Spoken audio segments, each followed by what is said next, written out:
Okay. Make sure we have audio. All right, we are live.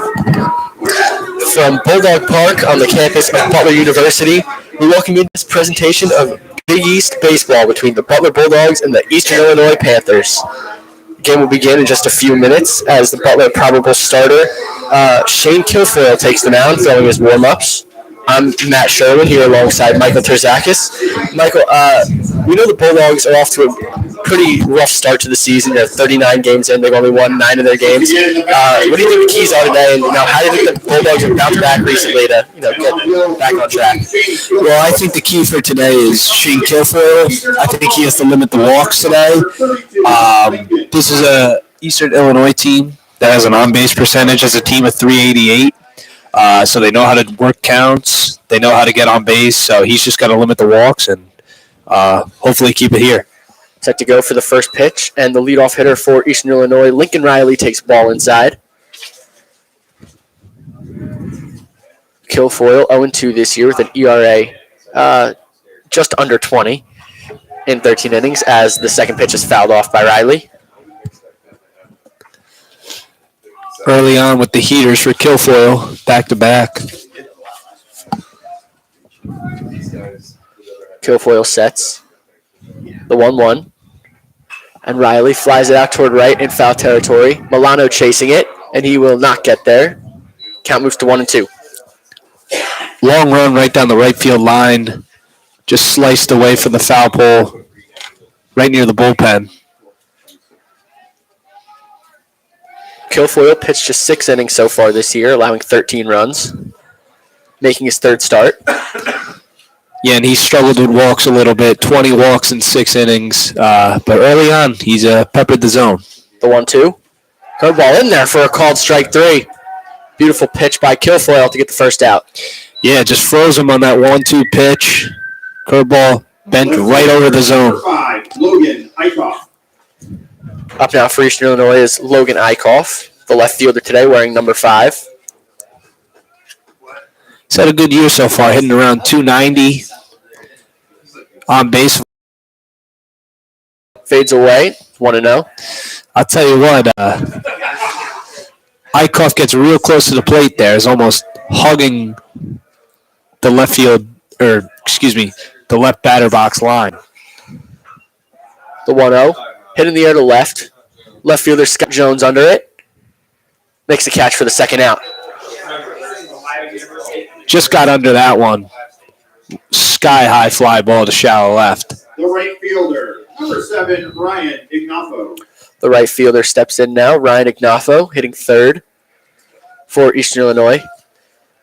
Ignafo hitting .301 on the year, leading Eastern Illinois with 9 home runs and 36 RBIs. He's really been the heart and soul of the offense. First pitch, in there for strike 1. And I got to say, Kilfoyle is really peppering the zone early on, trusting his fastball early in the counts. And that's going to be big for him as we go through this game, is just getting outs quick. The 0-1, outside, 1-1. Looked like a slider on that 0-1 pitch. Kilfoyle works quick, too. He does, just gets on the mound and throws the ball, gets set, delivers, the 1-1. Line right back at him up the middle.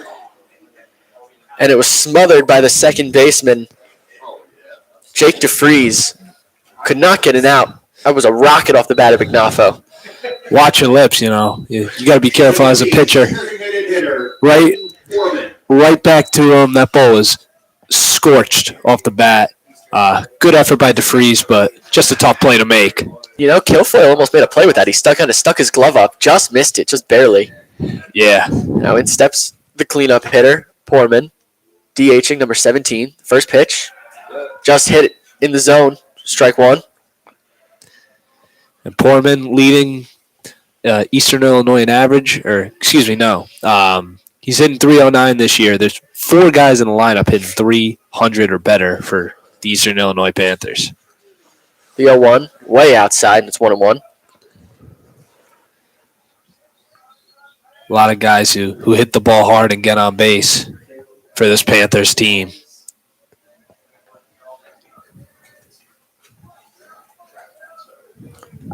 The 1-1 coming from Kilfoyle. Line back foul. Count moves to 1-2.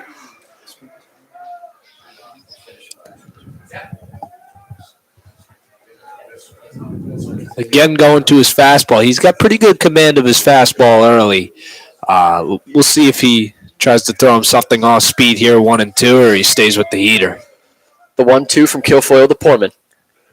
Runner goes. Runner goes. Throw by the catcher Gray is not in time as Ignafo steals the base on the 1-2 pitch that was outside. It's a good pitch to throw on as well. Close play, just got in there. Almost got the tag right on the arm as he was sliding into second base, but good jump by Ignafo. Portman hitting just 100 this season with 2 out, though he's hitting 286 with runners in scoring position. The 2-2 from Kilfoyle. Hit back toward the middle of the diamond, and it gets through for a base hit.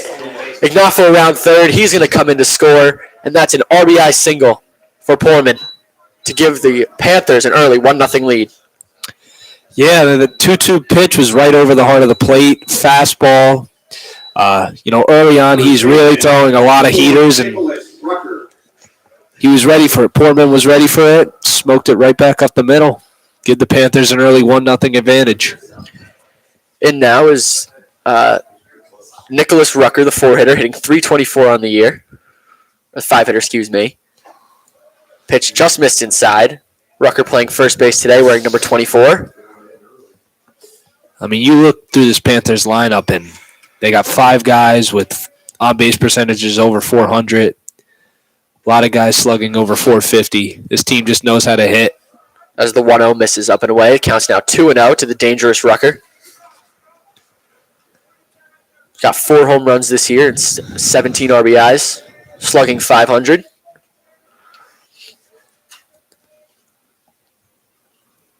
The 2-0. Missed outside, gets away from the catcher, Gray, and that'll allow Portman to move up to second.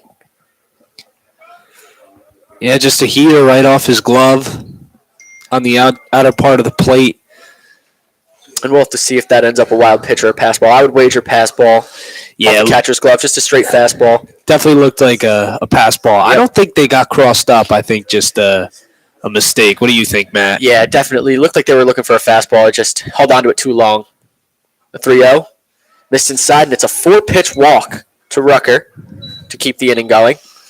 This has been a little bit of a problem for Kilfoyle. He's just had problems finding the zone throughout his work this year. I mean, so far he's looked pretty in the strike zone outside of that at bat. Definitely. But in 6 innings this year, before this game, he had 20 walks in 6 innings. Yeah, I think he's just got to keep pounding the zone. He's can't get discouraged when he gives up a couple hits. You got to keep your fielders involved and hope they can put the ball in play. They hit a couple hard hit balls, but he's just got to keep peppering the zone. And now the 6-hitter and catcher, Grant LaSure, wearing number 4. First pitch, poured in for a strike.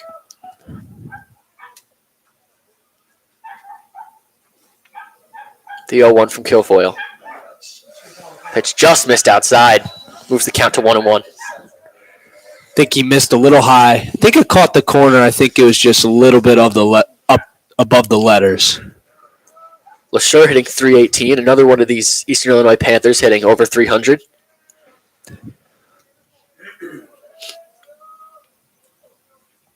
The 1-1 from Kilfoyle to LaSure. Fouled off to the right. That ball will get out of play. Count now 1-2. And early on, Kilfoyle, like I've mentioned, he's thrown a lot of fastballs. 2 strike counts. He's got to be able to put them away with his off-speed stuff. His slider, he got the first guy to strike out looking on. Hopefully he can get this guy to fish on something outside of the zone. The 1-2 now from Kilfoyle to LaSure. Delivers. Slider just missed outside. It's a great eye by LaSure as that pitch just barely missed the corner. Great pitch, better eye. Started right in the middle of the plate. Cut to the outside. Just really good discipline. LaSure from Fort Wayne, Indiana. Awaiting Kilfoyle's 2-2. Delivers. Fouled straight back. LaSure was on that one. Yeah, came back with the heater. He's on him.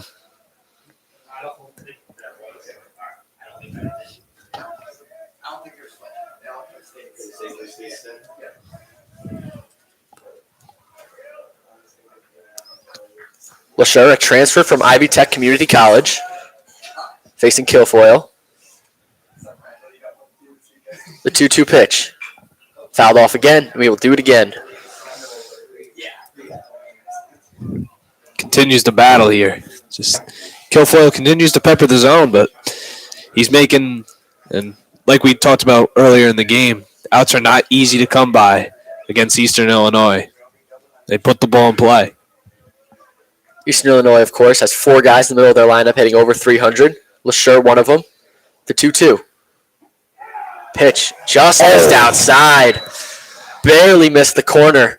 And Kilfoyle couldn't believe it. Moves the count full at 3-2. Well, I think that caught some corner. If I'm behind the dish, Butler's going inside to hit. But tight zone. Definitely a close call and a tight zone from home plate umpire Jeff Spisak. Full count, 3-2. Lined out toward right, and it's foul, and we'll get out of play. And we'll do it again. Runners moving on 3-2, 2 outs, of course.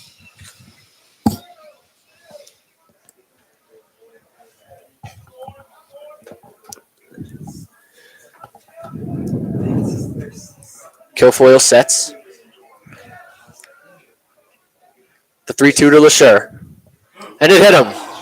And that will load the bases with 2 outs. Well, if you're Kilfoyle, that's got to be frustrating. You thought you had him with strike 3 on that cutter, and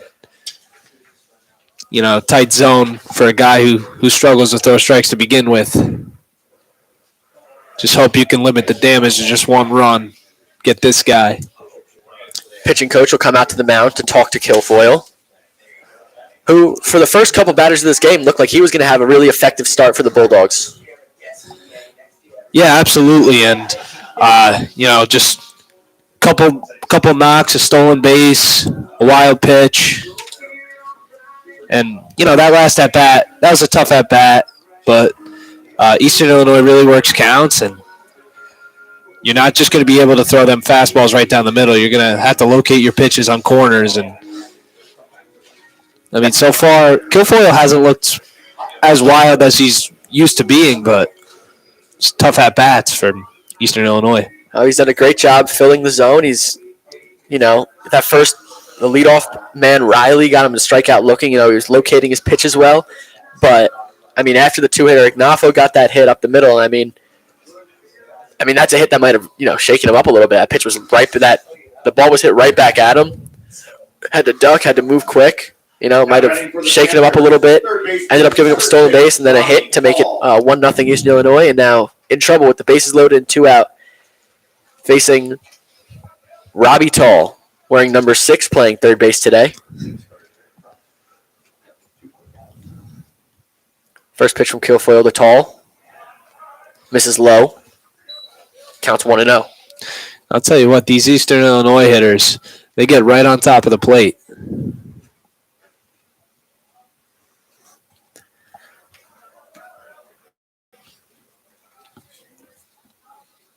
The 1-0 from Kilfoyle to Tall. Pitch just missed inside. Now it's 2-0. Kilfoyle in a little bit of trouble here. Bases loaded, 2 out. 2-0 pitch to Robbie Tall.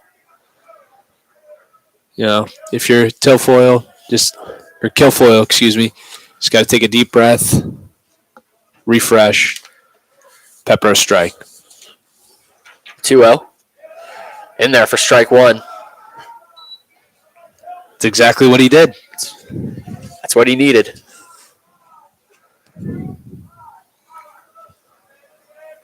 Tall, a redshirt junior from Godfrey, Illinois. Previously attended Winthrop. The 2-1 from Kilfoyle. Swing and a miss by Tall. Counts now 2-2. Big cut from Tall there. Kilfoyle going back to his heater. Brought it up the zone a little bit. 2-2. What do you think he's going to throw here? You think he sticks with the heater? I think he goes back fastball. I think if you just beat him with a high fastball, on the 2-1 pitch, you got to double up and beat him again. Show him your best. The 2-2. In there for a called strike 3. Big work from Shane Kilfoyle to escape the first inning, only allowing 1 run. Strands, the base is loaded. Baseball fans, restrooms are located. The Bulldogs will go hit. Down 1. If you're looking for a snack, the dog Here house on is the open just Butler east of Plus Sports Radio Network. Village.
Back now for the bottom of the first.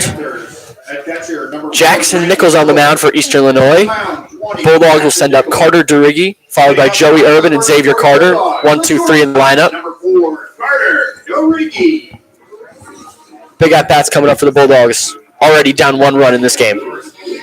And Joey Urban, yeah, he's had a heck of a year. Freshman, leads them in average, home runs, RBIs. He's done it all. First pitch to the leadoff man, Durigi, just hits the outside corner for strike 1. Durigi playing shortstop today, wearing number 4.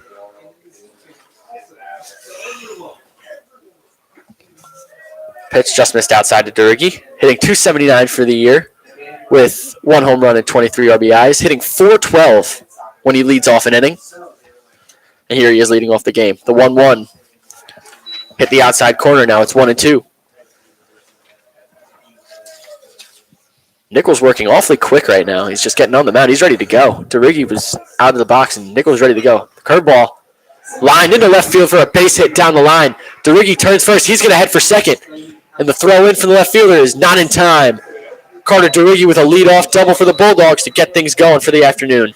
And that's an excellent piece of 2-strike hitting there. Just taking the off-speed pitch, punching it down the third base line.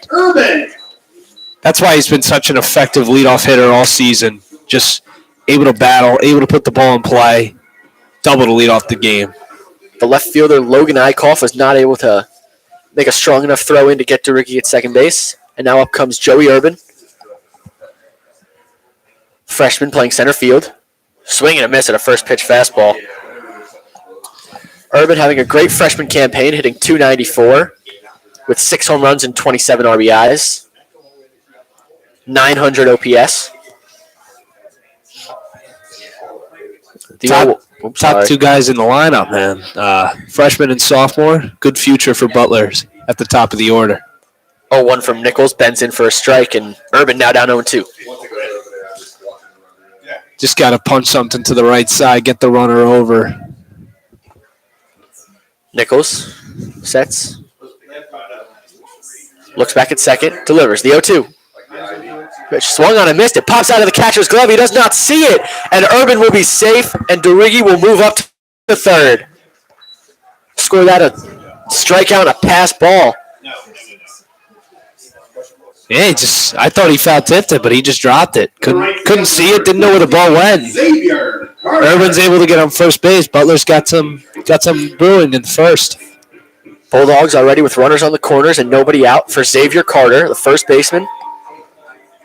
Playing right field today, Xavier Carter, transfer from San Diego State. Costly mistake by Grant LeSure, the catcher. They ruled out a wild pitch. Wild pitch. First pitch, strike to Xavier Carter. It's 0-1. It's an interesting ruling. I think it's just kind of what it has to be. I guess not like it's what it is. It's just like it'll end up a wild pitch on a strike. They'll call a strikeout wild pitch because I don't think they give the catcher an error on that. Oh.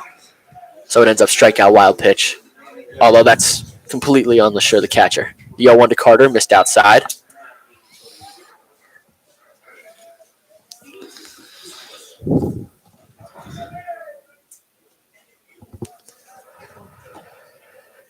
Nichols still yet to allow a run this year in 24 innings pitched. Pitch just hits the corner, and now it's 1-2. Third consecutive two-strike count for Butler. Looking to work counts right now. Definitely finding ways to make Nichols work. They do not want to see him in this game for long. As I said, he's pitched 24 scoreless innings this year, allowed just 15 hits and 4 walks before coming into this game.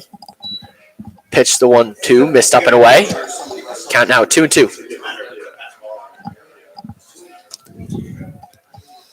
Xavier Carter hitting 206 with runners in scoring position. Looking for a big hit here. But first, a check by Nichols at first. On Urban, he gets back safely.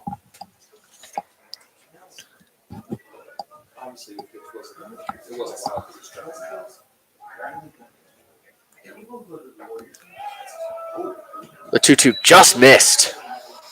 Not sure where it missed, but it just missed. Count now, 3-2. Curveball, I think it may have crossed just at the letters, a little high. Another check, and Urban just got back. Do you think Urban's running here on 3-2? First and third, no out. I think I keep him put. Oh, he is. 3-2. Does not go. Fouled. Out of the reach of the third baseman. We'll do it again. It's tough to say, You don't want him to get thrown out at second and then strike him out, throw him out, double play. Then you don't have that runner on third with less than 2 outs anymore. Definitely, but Urban's been successful stealing bases this year. He's 5 of 7. 3-2, not going. And Carter fouled it off. Stays alive, and count stays at 3-2. Good battle by Carter, and Butler wants to get him out by the 5th inning. Another check at Urban on first, and he's safe. Nichols is a guy who's gonna pepper the zone. Only 4 walks in 24 innings this year, so expect something to hit on this pitch. 3-2 to Carter. Urban runs. The pitch was outside for ball 4. Throw goes down anyway, but Urban is safe. It's ball 4. The throw was in time to get him. Umpire did make the call, not knowing that there was a walk at first base. The walk, which allowed Carter to go to first base.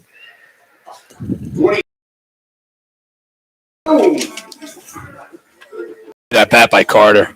Definitely. Great AB by Carter to, work, come back from down in the count, draw a walk, and now load the bases for 4-hitter Scott Jones. And Jones has been red hot his last 6 games. He's 10 for his last 22 with 8 RBIs. Jones homered against Purdue last week on the road. Big series against Seton Hall, too. Went 6 for 11. Just was seeing the ball fantastically. 4 for 4 in their 12-10 win on Saturday. A lot of the Bulldogs seeing the ball well over in West Orange, New Jersey.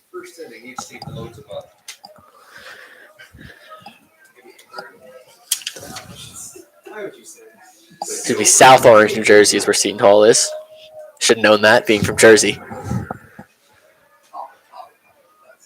0-2 coming to Jones. Flied out toward right. In foul territory. That ball will get out of play.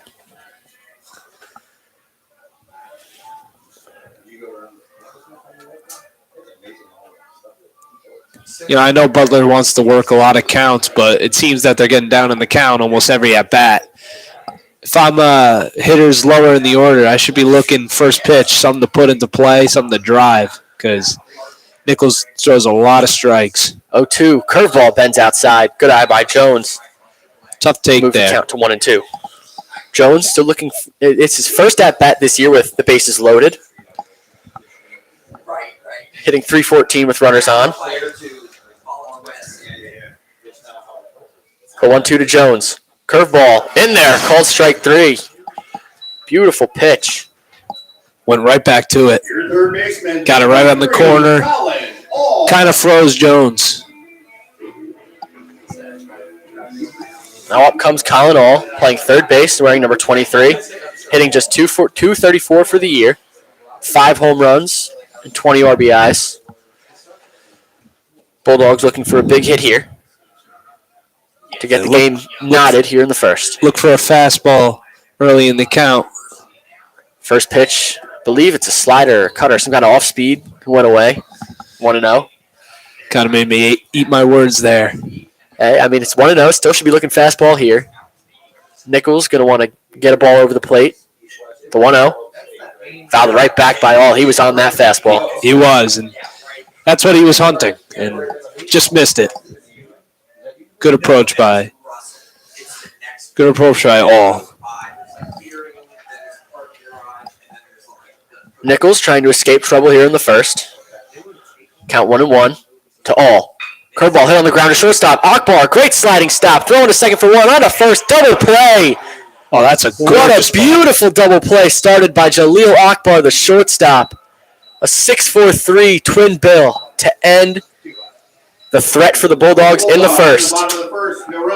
Unbelievable play. And at the end of 1, the Bulldogs trail 1-0.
Back now for the top of the number 25, Gabe Pancratz. And Pancratz, he struggled this year, similar to Kilfoyle. A lot of walks, 13 walks in 10 innings, 15 ERA. It's just been a rough go, so he's looking to bounce back. Pancratz pitching now to Lucas DeLuca, the second baseman. Pitch is in there for strike 1. Kilfoyle went 1 inning, Allowed 2 hits, walked a batter, hit a batter. Allowed 1 run. Yeah, we were told this was going to be a big bullpen game for the Bulldogs. Pancrats. Mixed in a ball. Count 1-1 to DeLuca. 1-1 missed outside to DeLuca. Lucas DeLuca hitting .233 for the year with no homers and 11 RBIs. A senior. 2-1. Missed outside. 3-1 now. Just can't fall behind in counts, especially to the 8-9 hitters. You want to get these first 2 guys out. 2 out, no one on for the top of the order. That's what's most ideal. The 3-1 missed way up and outside. And Pancrats walks the leadoff hitter, which has been a bit of a problem for Pancrats. As you said, he's walked 13 guys in just 10 innings. Make that 14 now. Yeah, I mean, you just gotta put the ball in the strike zone, especially to the bottom of the order. Also, it looks like he's hit 6 batters this year. So if you're a hitter, you might not really know where that ball's going when you step up to the plate. Up now, Jaleel Akbar, who we just saw turn an incredible double play in the bottom of the first to stop the Butler threat. Yeah, he's got quite the glove over there at shortstop. Squares gets it down right back to the mound. Throw will go to first. Score that as a sacrifice. 1-3 on the sacrifice. Moves the runner up to second. Back to the top of the order for the Panthers. Center fielder, 32, Lincoln Riley. That'll bring back the top of the order now. Lincoln Riley, the center fielder, up.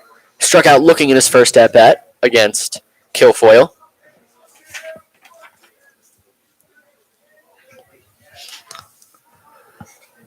The first pitch coming from Pancrats. Bends in there for a strike, 0-1. Looked like, was that a curveball? It definitely, yeah. Some kind of off-speed. Looked like a curveball. Yeah, it looked like a curveball from our angle. DeLuca on second. Stolen 5 bases this year and has not been caught. The 0-1. In on the hands of Riley. Popped into foul territory. Third baseman Colin All will make the catch in foul territory for the second out.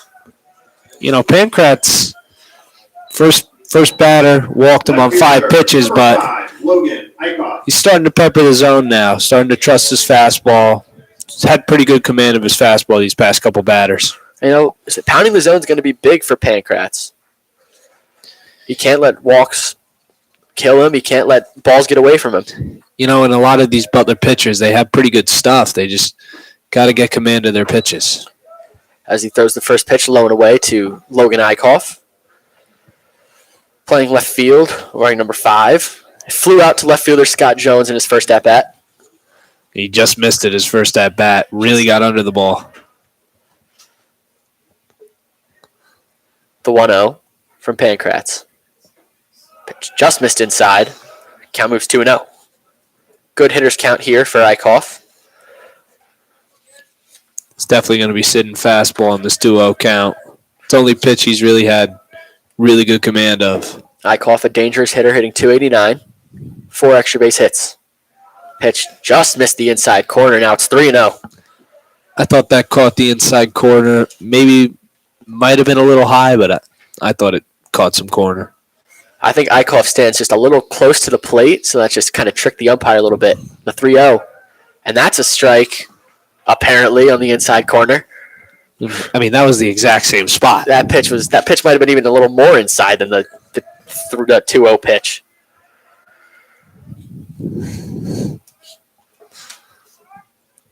The 3-1 from Pancrats. Hit down the line, foul. Count now 3-2.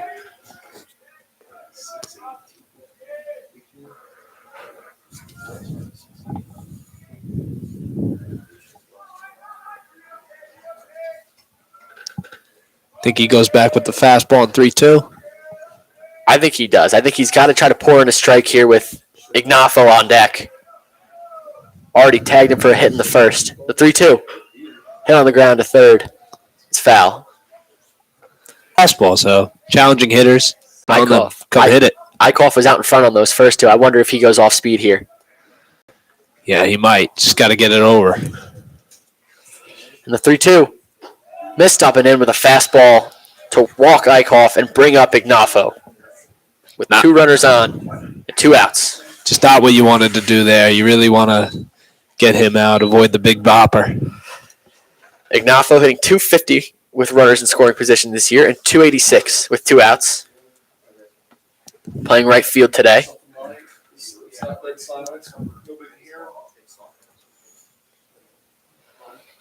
Ignafo, a two-way player. He does pitch as well for Eastern Illinois.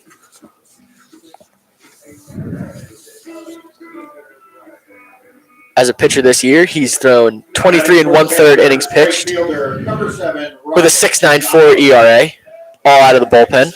No starts for Ignafo. He's definitely slugged a lot better than he's pitched so far this season. First pitch from Pankratz, missed inside, and he's having trouble finding the zone here. Batters in this inning, and now falls behind the dangerous Ignafo, 1-0.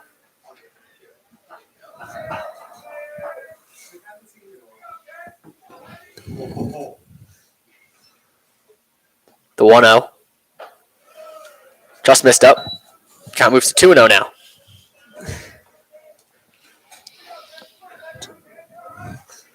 Ignafo with a great hitter's count. Pankratz looks in for the sign and comes set. Looks back at second. Set to deliver the 2-0. It's just missed low, and now it's 3-0 to Ignafo. You give him anything to hit here?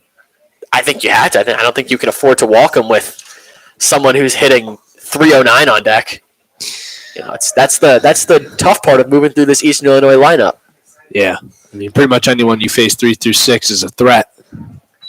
Ignafo taking all the way. Sees a strike on the corner. Count now 3-1. Still a hitter's count for Ignafo. Going to have to imagine he's looking fastball here.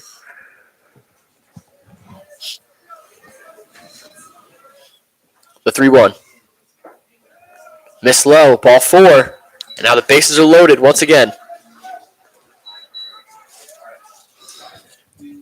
Designated hitter, For Colton Porman, the designated hitter, hitting 309 on the year. You know, the walks just kill you, and it's also been extra tough considering this ump has had a really tight strike zone throughout the first 2 innings of the game. Speed all over the bases. DeLuca at third, Eichhoff at second, Ignafo at first. First pitch to Porman. Miss low. Now it's 1-0.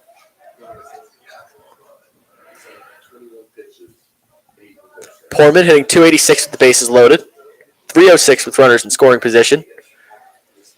Looking for a big hit here. The 1-0 missed low and away. Now it's 2-0.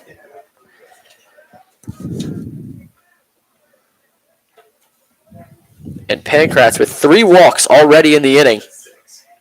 Struggling to find the zone. And we'll get a visit from the pitching coach. I was going to say, you might want to go out and talk to him. That was 2-0, bases loaded. He's walked 3. He's really just got to buckle down, throw a strike here. That's needing an out. In dire need of an out with the bases loaded. Facing the 4-hitter Porman.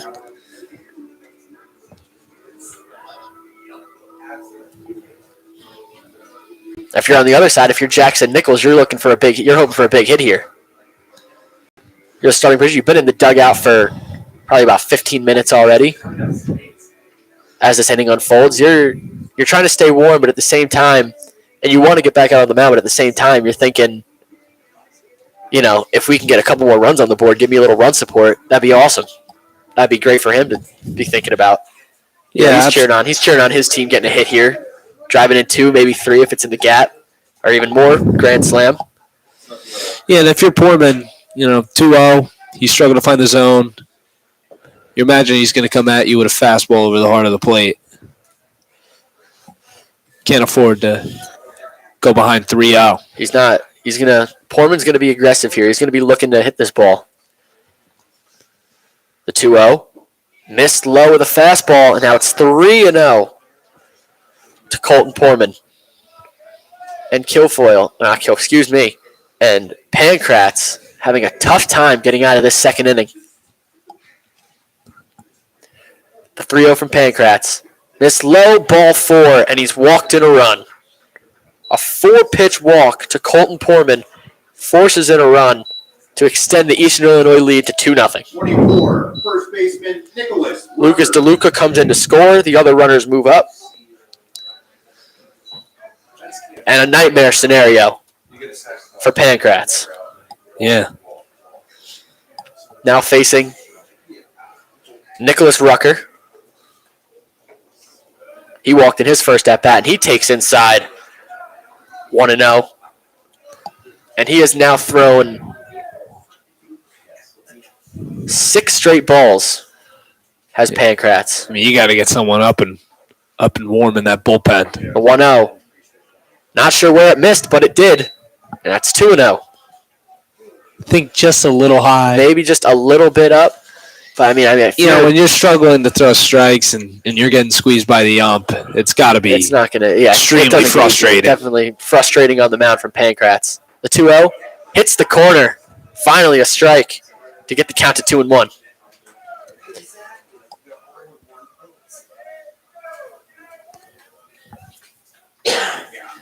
The 2-1 in there. Now it's 2-2.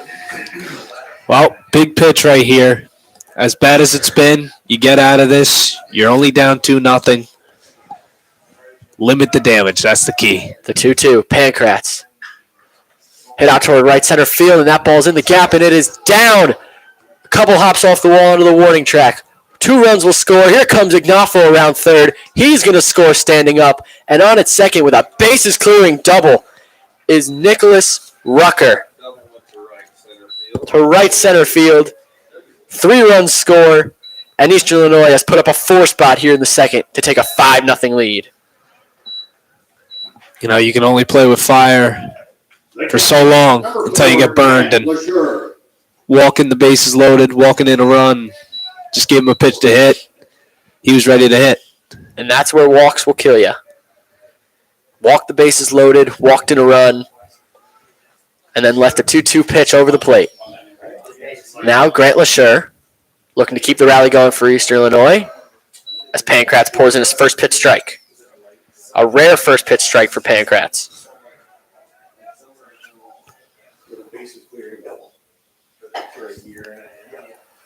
The 0-1. Top foul off himself. Count now 0-2. And Pancrats with a chance to put this inning to bed.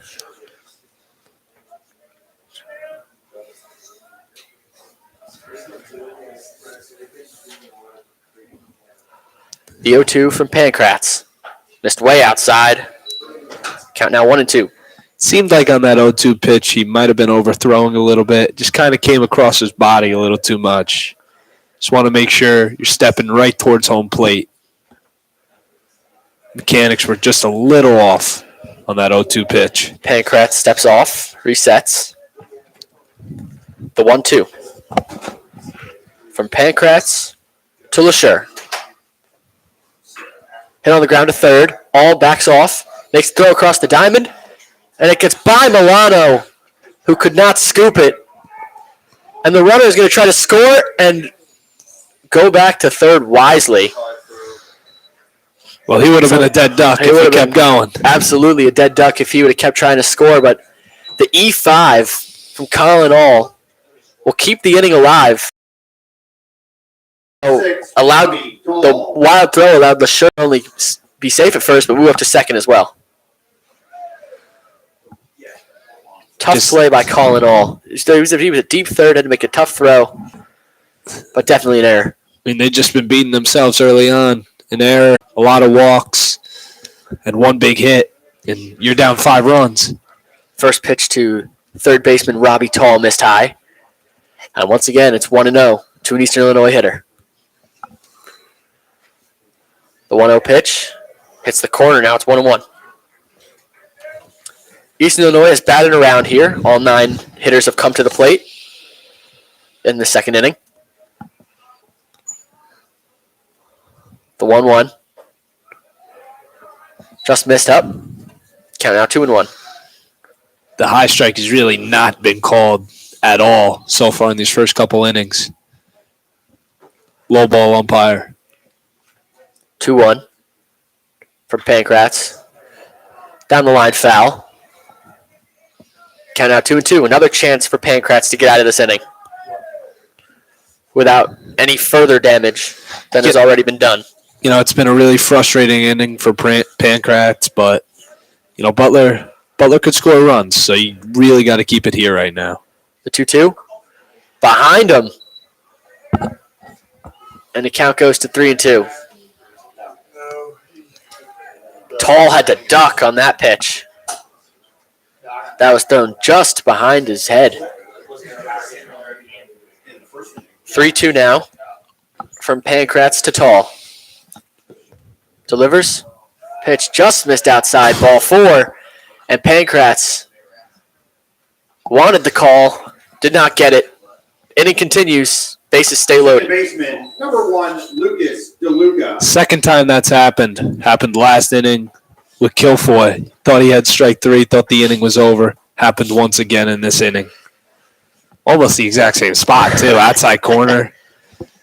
Bases once again loaded. I can't really argue with them either. First pitch to Lucas DeLuca is in there for strike 1. DeLuca up for the second time this inning. He started it off with a walk. And Pancrats starts him off with a strike. Like Garrett Gray's got to keep the ball in front of him. 0-2 to DeLuca. Pitch missed up and away. Back to 1-2. You know, if you're Pancrats, you really got to figure out your put-away pitch. Because he's had several two-strike counts where he just hasn't been able to, find the pitch that's going to get the hitter out. He hasn't found, a curveball that's going to throw off a righty or something that's going to throw off a lefty.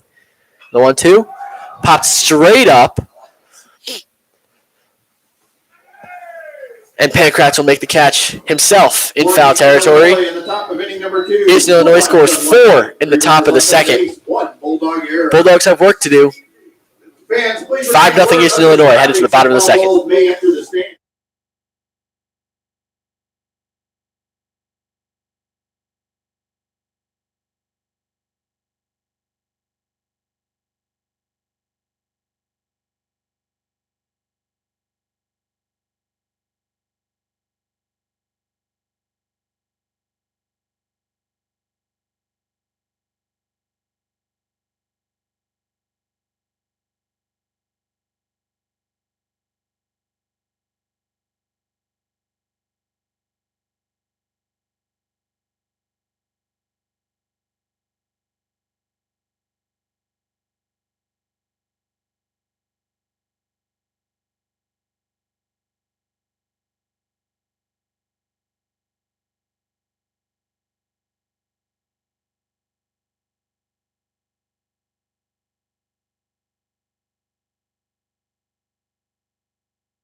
Back now for the bottom of the second. Pitching for Eastern Illinois, Jackson Nichols, staked now to a 5-0 lead here. Bulldogs will send up Garrett Gray, Ryan O'Halloran, and Dominic Milano in this inning. 6, 7, 8 in the Bulldogs lineup. Gray catching, wearing number 22.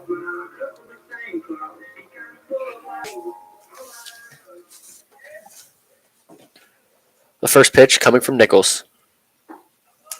And there for strike 1.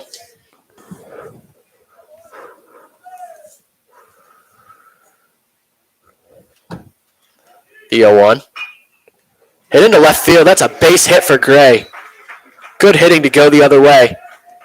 And try to get a rally started here in the second for the Bulldogs. Yeah, just taking the ball where it's pitched. Fastball in the outer half, just punching it right through the third base and shortstop vacancy.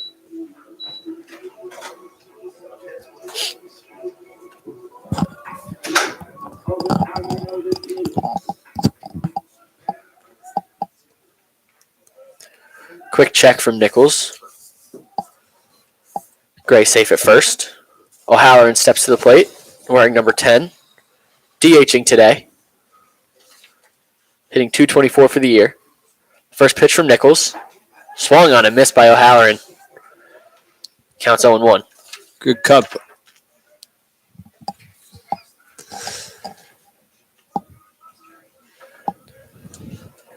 Got to claw away if you're Butler. Get a run here, run the next inning, keep it here. 1-1. Line toward right, foul. Count now 0-2. It's a little late on that ball. O'Halloran hitting .224 for the year with a .580 OPS.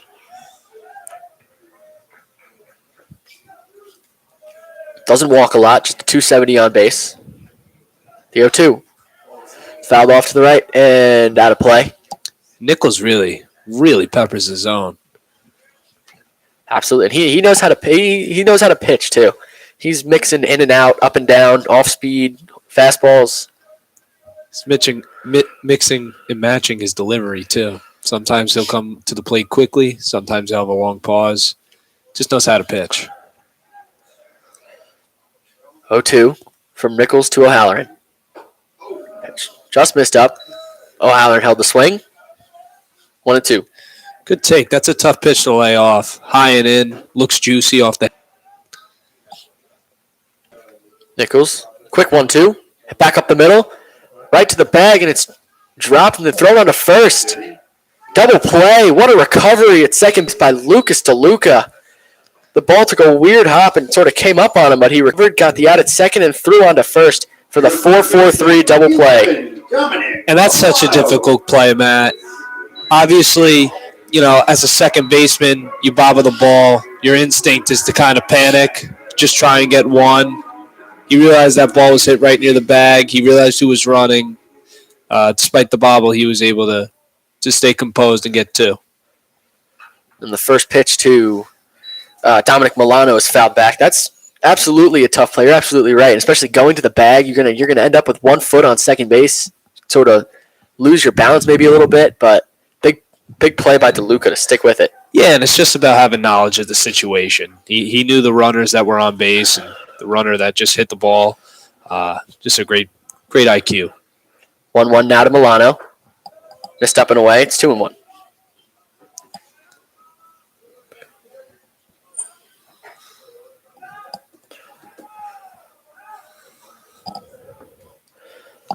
Two one from Nichols. Just way high. 3-1. You know, the at-bats so far haven't been bad against Nichols, especially considering he's a guy who's yet to give up an earned run. They just, you know, they're getting guys on. They're putting good swings on the ball. It's just when they get guys on base, they're hitting the ball on the ground a little too much. Your second baseman. Milano walks to bring up Jake DeFries, the second baseman. Hitting ninth. DeFries hitting just .225 for the year. 1 home run, 16 RBIs.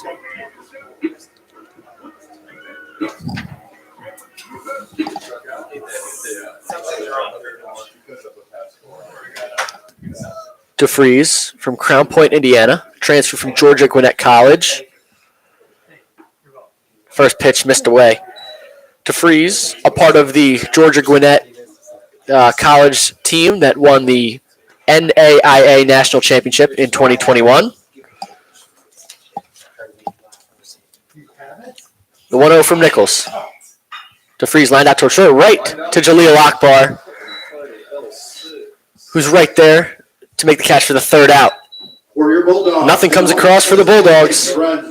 Just no runs, 1 hit, and a runner left on first for the Bulldogs at the bottom of the second. Still trailing 5-0.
Shortstop.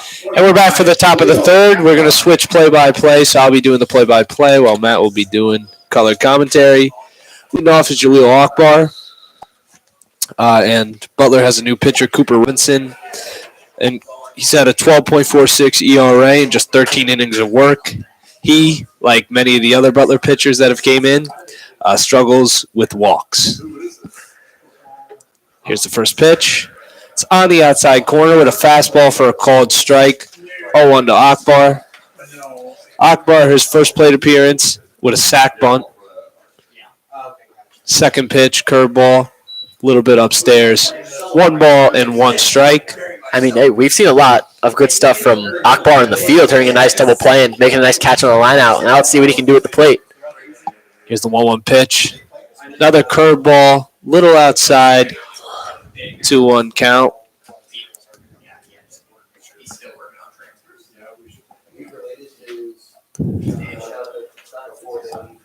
The windup and the pitch. That ball is lined on the right field line, just foul. And the count goes to 2 balls and 2 strikes. Matt, what do you throw here on a 2-2 pitch? I mean, I think you go off speed here. I personally think if you can get some off speed, start over the plate, finish it in the dirt, I think that'd be perfect. 2-2 pitch. Fastball fouled right behind the first base dugout and out of play. And we'll do it again with a 2-2 count. Yeah, Akbar is a stellar defensive shortstop. 2-2 pitch again. Curveball got him swinging. Beautiful pitch from Robinson. 1 out. And that's just a beautiful pitch from Robinson there. Curveball started right near the outside corner, ended up, tailing off, breaking beautifully at the end, finished low and away out of the reach of Akbar's bat. And a big pitch for the first out. Now to the top of the order, Lincoln Riley up. Struck out his first time. Second time up. Flew out to third base. And a 1-0 count. The windup. And the pitch. Fastball, a little bit outside, a little bit low. Robinson quick back to his windup. And the pitch. Fastball fouled off right behind the base dugout and well out of play. Now 2 balls and 1 strike. Big pitch upcoming for Robinson. You don't want to fall behind 3-1 on Riley. Just like that. And a ball in the dirt. 3 balls and 1 strike. Robinson working quick. Again, here's the pitch. And it's low, ball 4. Riley with a 1-out walk. That's the 7th walk by Butler pitching so far in this game. Had 5 last inning. So that's not the way you need to pitch if you want to win ball games. If Butler's gotten 7 outs in the game so far, and they've also walked 7 batters. So if you're going to be getting 27 outs, I don't think you really want to be giving up 27 walks. No, you do not. First pitch is low to Logan Eichhoff. He's 0 for 1 on the day. He flew out to left field in his first at-bat and walked in his second at-bat. Riley with a sizable lead off first. Robinson picks off. Not in time. Riley, a good base stealing threat. 12 stolen bases this year, caught just 1 time. Yeah, he can fly. Robinson in a stretch. Picks off. Not in time. Just got back by a stride. Good move by Robinson. Quick, but. Definitely. He's quick over there to first, but Riley quick. Not getting too big of a lead, but we'll see if he gets a nice jump if he's going. Fly ball into left. In comes Jones to make the catch. 2 out. It's a good pitch there by Robinson. Got it in, but just got it in enough to where it got off the hands of Eichhoff a little bit. It's a big second out to keep just 1 runner on first base for Ignafo coming up. Here's Ignafo. Single and a walk. He's 1 for 1 on the day. Pick off the first again. Keeping him close is Robinson as Riley gets back just in time. This is a time where you might see Riley steal because, he's got the speed. He's only been caught one time. And if he gets to second base, he scores on a single. Curveball just low. 1-0 to Ignafo. But at the same time, if you're Eastern Illinois and you know these Butler pitchers aren't, throwing too many strikes, then you might not even need to steal a base to get a free guy at second. Here's a fly ball to right, pretty well hit. Back at the warning track, at the wall. It's off the fence. Carter could not catch the ball.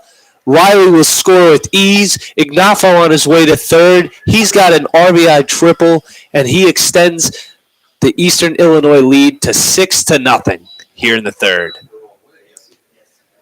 Just kind of got turned around on that fly ball, kind of threw him off a little bit. That's great hitting by Ignafo. He got out on that pitch that was over the plate away. He ended up taking it to right field. The ball was carrying a little bit, more than I think Carter thought, and it ended up getting turned around. And he hit the wall. The ball hit the wall. Riley scored, and Ignafo's on third now with Poorman coming up. And here's Poorman. RBI single back in the first, walk in the second. He's 1 for 1 on the day. That's where those walks come to kill you. Because, you let a guy get on first for free, and then you give up a triple. Someone's scoring. Fastball on the outside corner for a called strike. Poorman, like 4 other Eastern Illinois hitters from 3 through 6, hitting above 300 on the year. Here's the 0-1. Curveball outside for a ball. Ignafo on third. 2 outs. 6-0. Panther lead over the Bulldogs. Here's the windup and the pitch. Fastball just low for a ball. Got plenty of plate, just missed it a little below the knees. 2-1 count. Robinson in the 1. Another 3-ball count for the Butler pitching. If you're Poorman, you're looking dead red fastball here, but you're not going to be too over aggressive knowing that you have good hitters behind you. Rucker on deck already has bases clearing double in the game. So he takes a huge hack and just got a piece. No, Poorman full. He wasn't getting cheated on that 3-1 pitch. He knew a fastball was coming. He knew he wanted to swing away. And he knew he wanted to take that ball about 500 feet to left field. But he just missed it, fouled it off. Eastern Illinois, 6 runs on 4 hits. Here's the 3-2 pitch, and it's low. Ball gets away. Here comes Ignafo. There will be no throw. He'll score without a throw, and it's 7-0 on the walk and wild pitch from Robinson. 3-2 pitch was a fastball just low, just got under the glove of Garrett Gray. The Bulldogs can't catch a break. The Bulldogs just can't catch a break. I mean, that's a ball that's normally easily caught by the catcher. They just seemed like it went right through his glove. Yeah. It's a fastball on the outside corner for a strike. It seems that Butler's really just beat himself in this ball game today. Small lead on first for Poorman. Here's the 1-0 pitch. The 0-1 pitch was upstairs for a ball. 1-1 count to Nicholas Rucker, who had a bases clearing double. That's been, as Robinson continues to work very quickly. Falls behind 2 balls and 1 strike. Rucker's delivered the biggest hit of the day with that bases clearing double. 2-1 pitch. Fastball inside, popped up. Second baseman is there. Makes the catch. DeFreeze making the catch. Side retired. The Panthers get 2 runs on 1 hit. 1 man left on base. Middle of the third. It is 7-0 Eastern Illinois lead.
The shortstop, number 4. And we're back for the bottom of the third.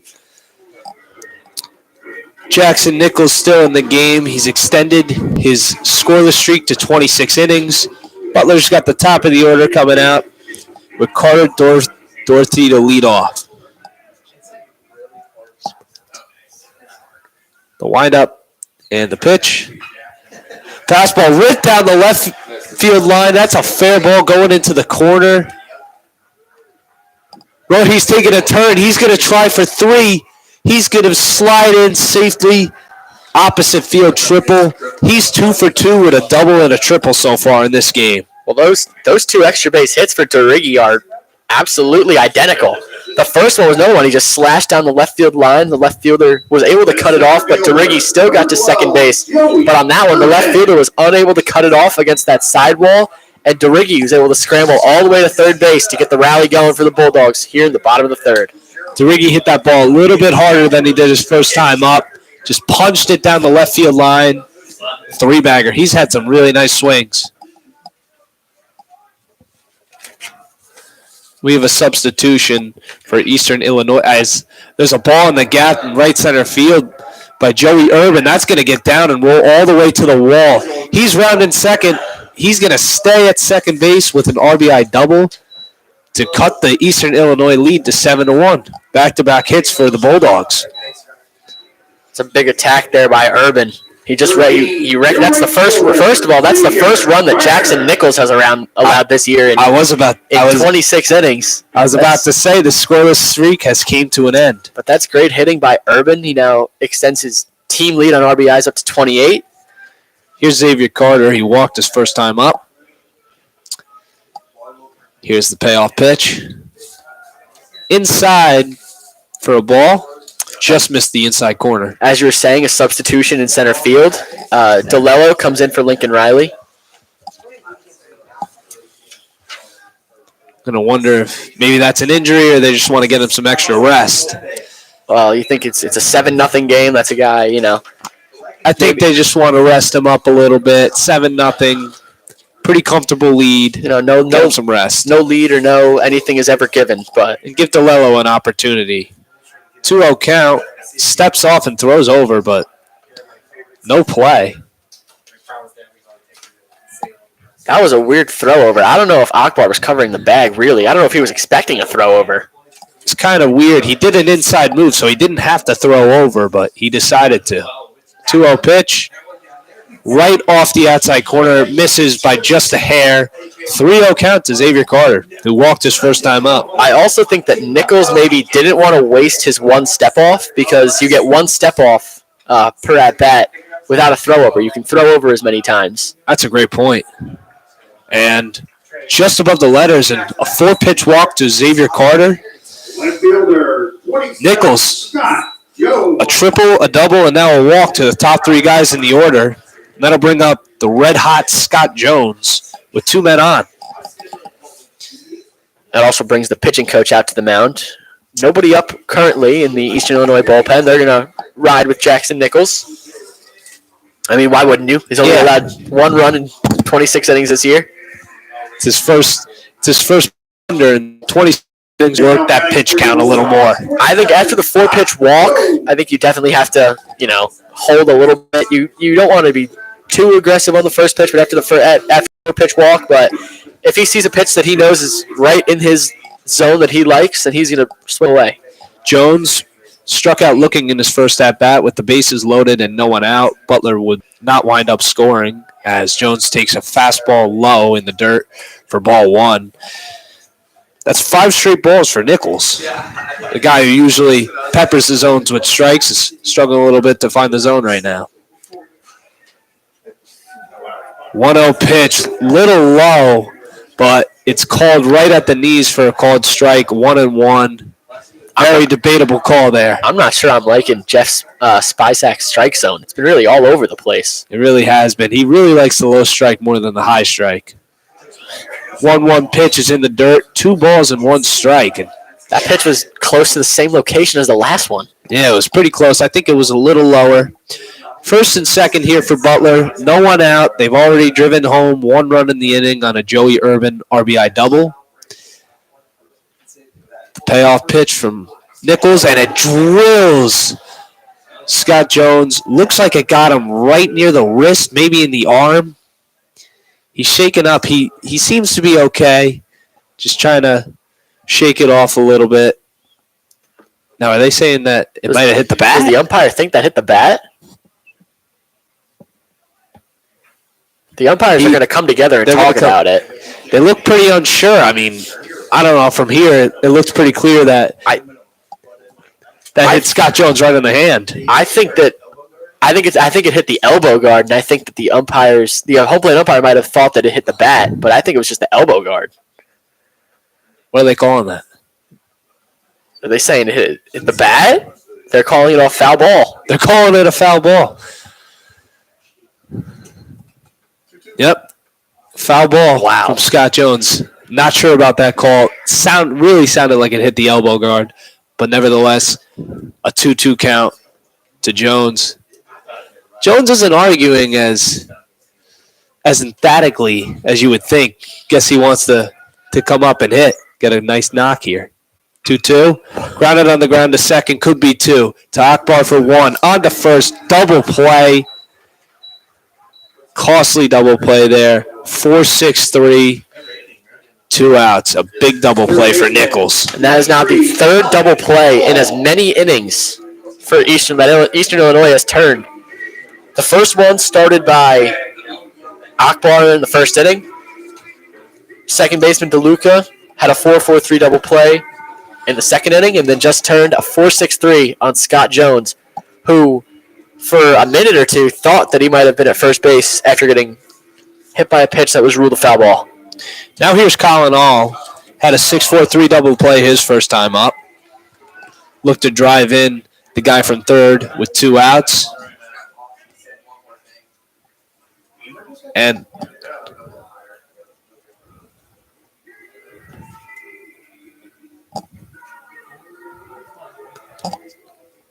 did Coach Beamer just get ejected? He might have just gotten tossed. I believe he did. For arguing with the umpires.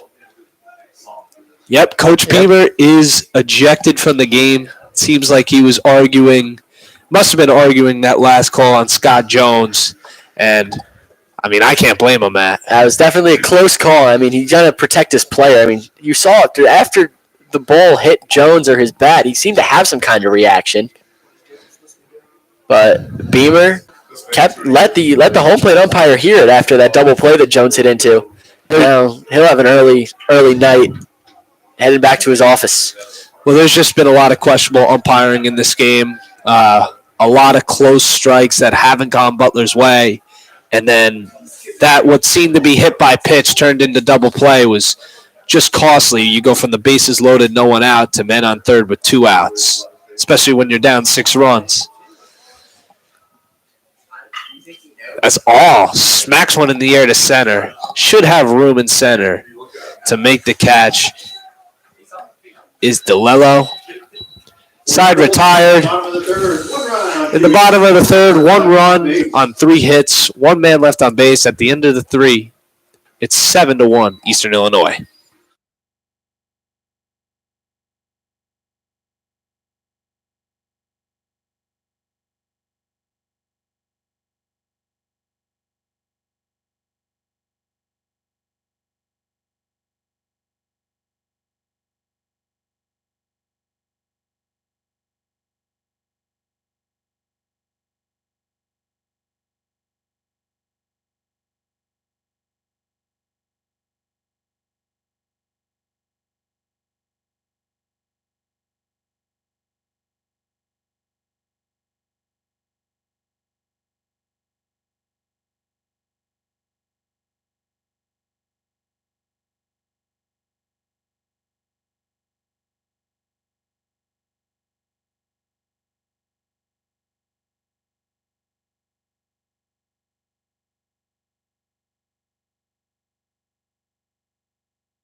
And we're back for the top of the Leading off fourth. the fourth inning for the Panthers, catcher number 4, Grant LaSure. Still in the game, pitching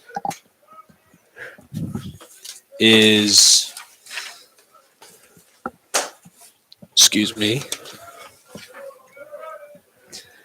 is Cooper Robinson. Gave up 2 runs last inning. Here's Grant LaSure. First pitch is in the dirt for a ball. 1-0 count. I'm still in disbelief that Coach Beamer got tossed. He got thrown out of that game. I don't believe that. Yeah, it didn't seem like he was really jawing as emphatically as it would usually take to get ejected from a baseball game, but he got tossed, and here in the fourth, Butler trailing 7-1. 1-1. That ball is fouled off right behind home plate. Count will go to 1-2. LaSure on the day was hit by a pitch in the first inning and then reached on an error in his second at-bat as he takes a ball in the dirt. It's now a 2-2 count.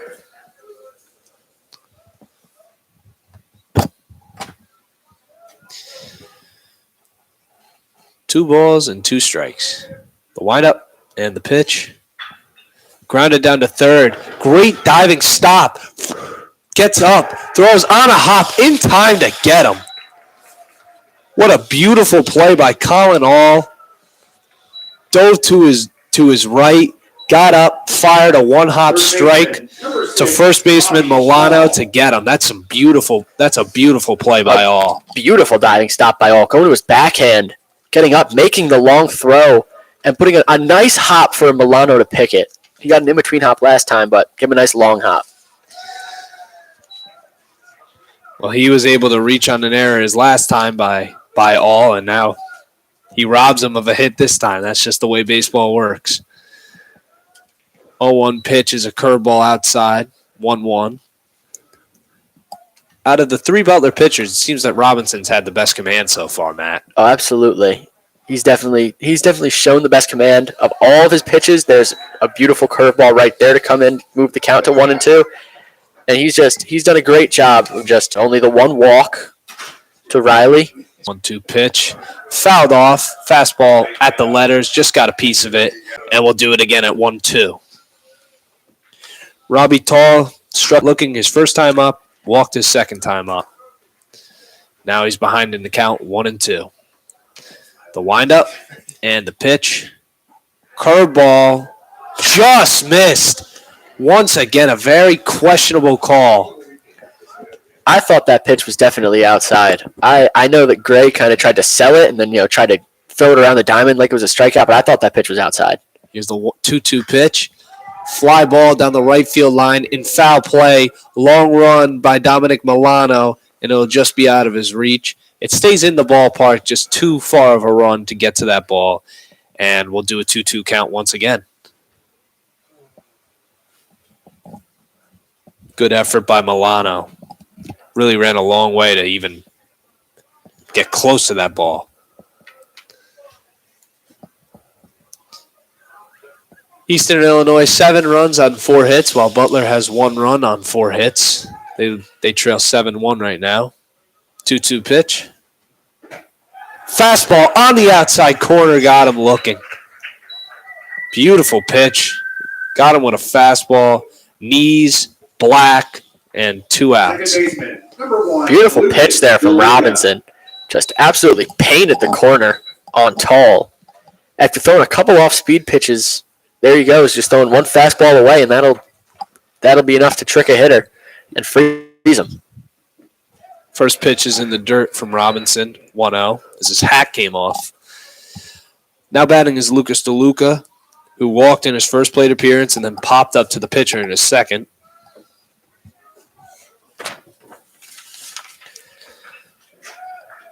DeLuca fouls it off behind home plate. 1-1 count to Lucas DeLuca. He's hitting .233 on the season with a .379 on base, so he draws a lot of walks. Curveball just above the letters, 2-1 count. Robinson seems to be finding a groove here, Matt. Yeah, definitely. He's locating. He's throwing pitches over the plate. He's locating well, and he's retired 3 in a row, and he's pitching well. As DeLuca swings and misses on a fastball, get the count to 2 balls and 2 strikes. Yeah, if Robinson could continue to pepper the zone with strikes, Butler can plug away, get a run here, a run there. They can quickly find themselves back into this game. Oh, absolutely. No, there's no lead that's too big in college baseball. I think that was evident during Butler's weekend series against Seton Hall. They went up 10-0, I believe, and ended up having to win the game 12-10. As fastball is up and away from Robinson. Or, excuse me, they went up 10-3, and then ended up winning the game 12-10. Here's the 3-2 pitch. Fastball got him swinging. A beautiful 1-2-3 inning from Robinson.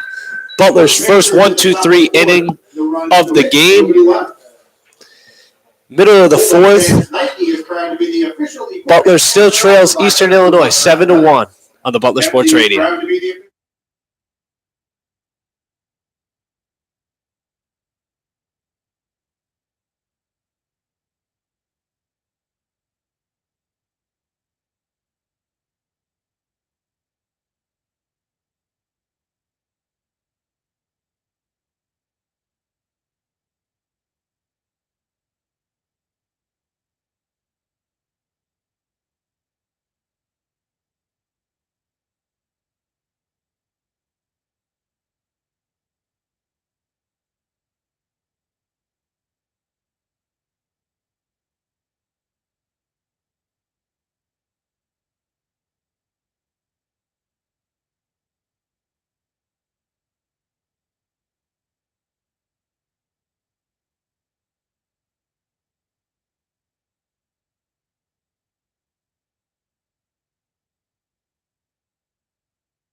And we're back for the bottom of the fourth.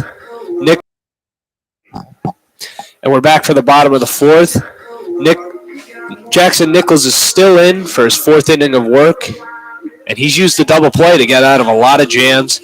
He's given up 4 hits so far, which is equal to Eastern Illinois' hit total, but just able to get big outs in big spots to keep Butler from 1 run in 3 innings of work. Leading off for Butler is Garrett Gray. He is 1-for-1 with a base hit to left field in his first at bat. Another big thing for Nichols is he has limited the walks as much as he could.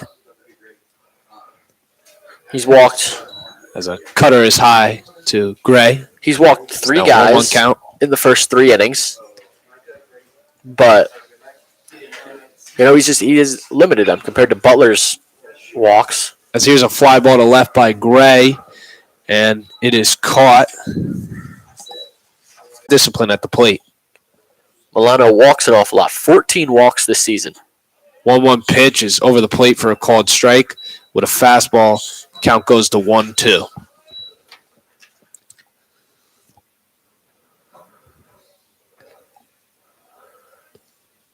Nichols windup and the pitch.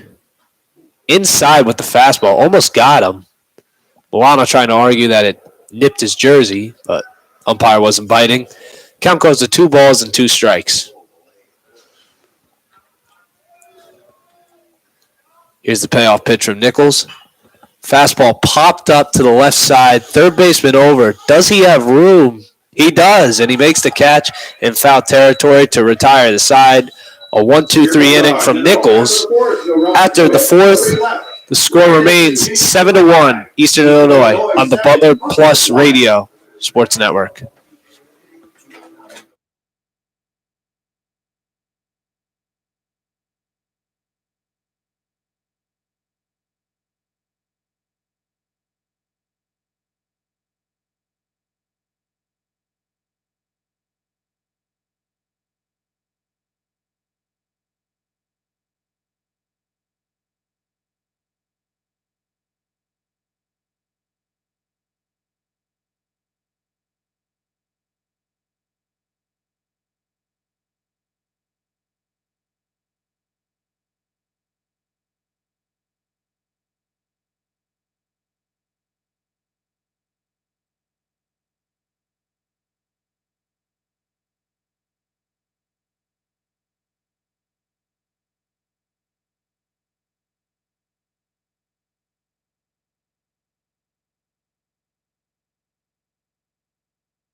Back now for the top of the fifth. Cooper Robinson still on the mound for his third inning of work. Jaleel Akbar steps in for Eastern Illinois. He's 0 for 1 with a strikeout today and a sacrifice bunt.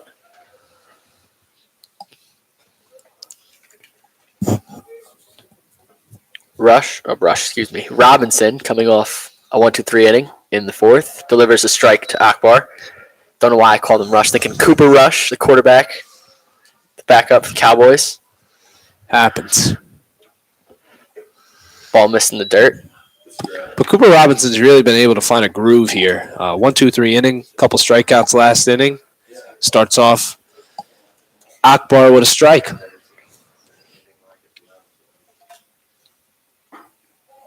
The 1-1 missed outside, 2-1. Eastern Illinois, not a solid sports school, has produced a couple NFL quarterbacks, not Cooper Rush, but Jimmy Garoppolo and Tony Romo, two names that come to mind who played football at Eastern Illinois. As the 1-2 missed outside. The 2-1 missed outside. Count moves to 3-1.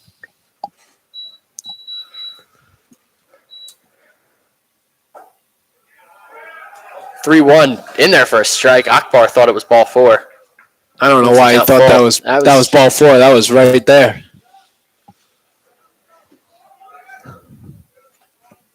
The 3-2 to Akbar. Way up and away for ball 4. And Robinson's walked the leadoff hitter. Center fielder, 30, Dominic DeLello. Now up comes Dominic DeLello. Came in to play center field for Lincoln Riley. We're not sure if he left for rest purposes in the 7-0 game, even though it was early, or if he was potentially injured. Robinson checks over on Akbar at first. The only thing I could think of for Riley is he did score from first on the Ignafo triple, so if he might have tweaked something when he was running the bases. Yeah, I'm not sure. It's a little unusual to just rest one player. If you're going to take out one starter, do it in the 7th, maybe not the 4th. So maybe a little cause for concern if you're Eastern Illinois. And that brings up DeLello for the first time. The count's 1-0. DeLello hitting .345 this year. The 1-0 pitch missed inside. It's 2-0.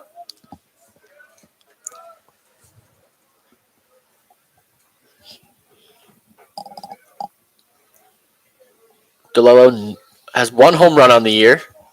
His only extra base hit. The 2-0 in there for strike 1. Count now 2-1.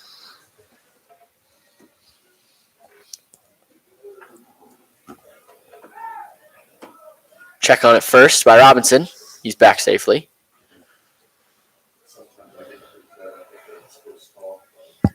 Akbar has not stolen a base this year, has not attempted to steal a base this year. But Robinson paying a lot of attention to him. The 2-1, line back up the middle for a base hit into center field. Akbar will pull in at second base. And on at first is Dominic DeLello with a hit. Good piece of hitting. Ball's right down the middle. Just took it where it was placed. Number 5, Logan Eichhoff. Eastern Illinois got some business going on here in the 5th. First and second, no one out. Heart of the order coming up. 2-hitter, Logan Eichhoff, left fielder. As there will be a mound visit here. Well, it looks like they're bringing in the new guy. Probably looks like, yep. Coach takes the ball from Robinson, who leaves after 2 innings plus. Good work by Robinson. Absolutely. Did a great job working through. When we come back, lefty on the mound. Bulldogs look to keep the game at 7-1.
Back now, full battery change for the Bulldogs here in the top of the fifth.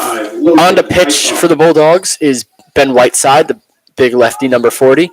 And on to catch, Cade Voda. Whiteside, a tall lefty. He's one of these guys who has struggled to throw strikes, but he has really good strikeout stuff, as Skata 9 is. One strikeout per every inning. Eichhoff squared to bunt, but pulled back on the first pitch. That was up and away. Counts 1-0. And as for Voda, it seemed like they were just giving Garrett Gray some rest. Nothing seemed to be wrong. Some fist bumps back in the dugout for Garrett Gray, so he seemed okay. 1-0 from Whiteside to Eichhoff. Scores again. Pulled back, so that pitch was inside. Now it's 2-0. So it looks like they're going for a sacrifice here. Interesting move in a 7-1 game, but no lead is safe in college baseball. With your big boppers coming up, Eichhoff scores again, fouled it off. They count now 2-1. And Eichhoff hasn't exactly hit poorly this year, almost a 400 on base. I don't know. I might just let him, rather than sacrificing out, I might just let him hit, see if he could do some damage at the dish. It's your two-hitter, Absolutely. Eichhoff, though, with 4 sacrifice bunts this year. The 2-1 scores again, and that one hit him. He pulled back. That one hit him on the back. And that now loads the bases with nobody out for Ryan Ignafo. Right fielder, number 7, Ryan Ignafo. Ignafo, 2 for 2 with a walk in the game. Singled and stole a base in the first, scored. Walked and scored in the second. And then hit an RBI triple and scored in the fourth. Just a double and a home run shy of the cycle is Ignafo. First pitch, curveball bends in for a strike. Good pitch.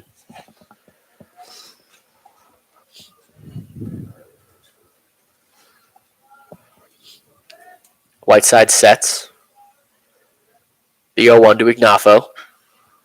Top foul off the left. Count now 0-2. Really got to be careful here on this 0-2 pitch. Can't give him something too good to hit. Guy like Ignafo, he'll burn you. Got to keep it low. Pitch up and away. Count 1-2. Ignafo hitting .417 with the bases loaded this year.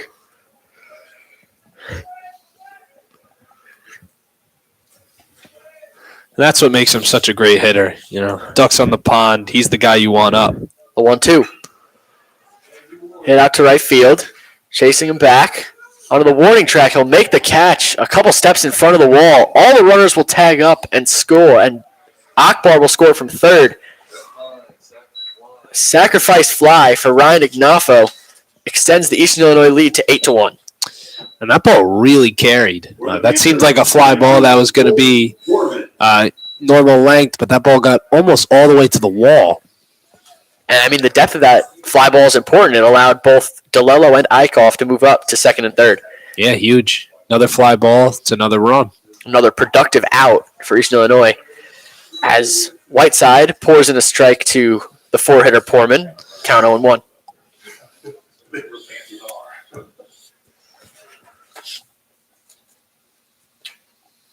Poorman lines that one into left field. That's a base hit. 1 run is in. 2 runs are going to score. Poorman heads to second, and he will slide in safely with a 2-run double to extend the Eastern Illinois lead to 10-1.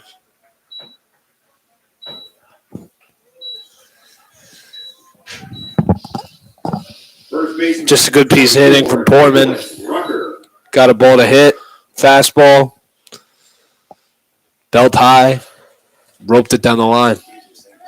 And it does not get any easier for Ben Whiteside as Rucker comes to the plate. Already with a bases clearing double in the game. And First pitch was fouled off. It's 0-1. And this is a thing that we talked about earlier in the game, You want to compete against Eastern Illinois. You just can't sacrifice so many walks. The 0-1 missed outside. Count 1-1 now. This team just knows how to hit. They know how to work counts. They don't chase anything outside of the zone. They've done so today. The 1-1. Missed low and in. Count 2-1 now. 3 runs home here in the top of the 5th. Eastern Illinois Panthers leading 10-1. The 2-1 from Whiteside missed way outside. Now it's 3-1.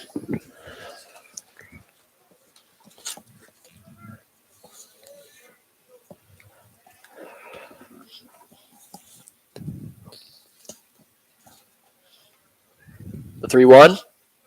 Inside, ball 4. And he walked Nicholas Rucker and put runners on first and second for Grant LaSure.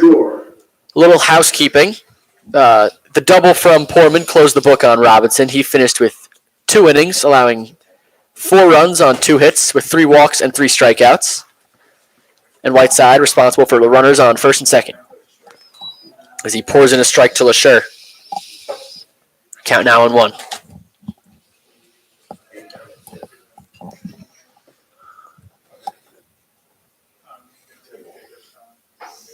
The 0-1 is in there. Now 2.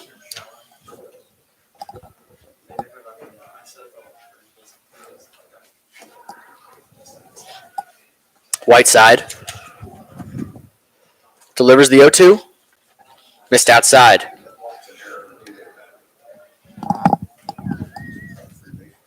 You know, in a game like this, if you're Butler, your mindset's just got to be, let's just get out of this inning. Let's, because Saturday, Seton Hall, they were down 10-3. They wound up winning the game 12-10. If you're Butler, you got to say to yourself, if they can do it, we can do it. As LaSure strikes out on a foul tip. 2 men down in the inning. The second man set down by Ben Whiteside. Up now is Robbie Tall, the third baseman. 0 for 2 with a walk today. Struck out twice. The first pitch. 2-seamer in there for a strike.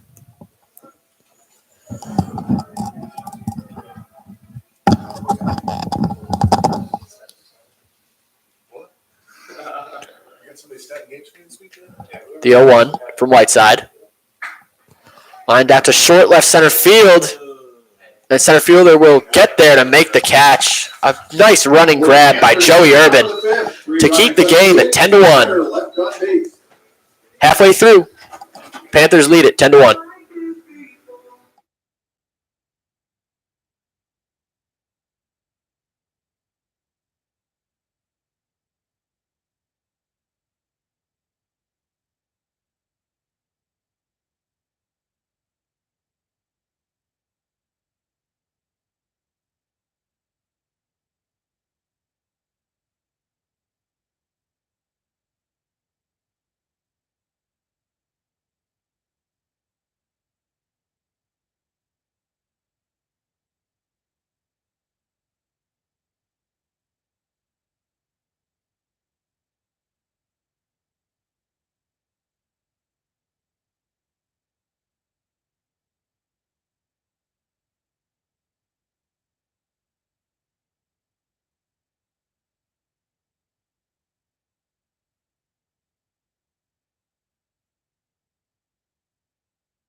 Back now for the bottom of the 5th inning. Bulldogs trailing 10-1. Got a long way to go for a comeback. Bulldogs will still have 5 innings, still 15 outs, 5 innings to work with. And look to get it started with Jake DeFries, second baseman, leading off here in the bottom of the 5th, wearing number 5. DeFries 0 for 1 today, lined out to short. First pitch lined into right field, off the glove of the first baseman for a base hit. Bobbled out in right field. DeFries going to try for 2, and he's going to get in there safely. Big time hustle from Jake DeFries to get to second base to start the inning for the Bulldogs. First pitch swinging. Great rip from DeFries. Fastball Got a fastball to hit. Roped it right above the first baseman's glove. Interesting decision to go to second, too, down 9 runs. I think he took a big turn, but once he saw the right fielder sort of bobble the ball a little bit, he kind of took that and ran with it as Ignafo bobbled it. Give it a double. Hey, he's quick. The first pitch to DeRiggi in their first strike, and now it's 0-1. DeRiggi's had some really nice swings today, using the opposite field. DeRiggi's got a double and a triple, both down the left field line. He's out in front on that one. Rolls it foul, and now it's 0-2.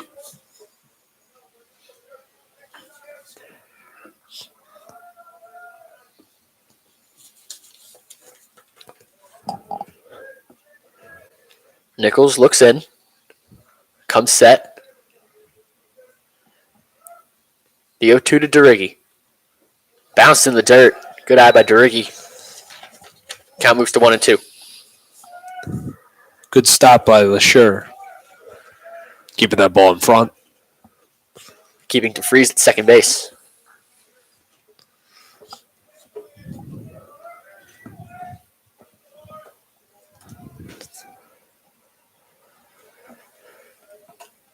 The 1-2 now from Nichols to DeFries.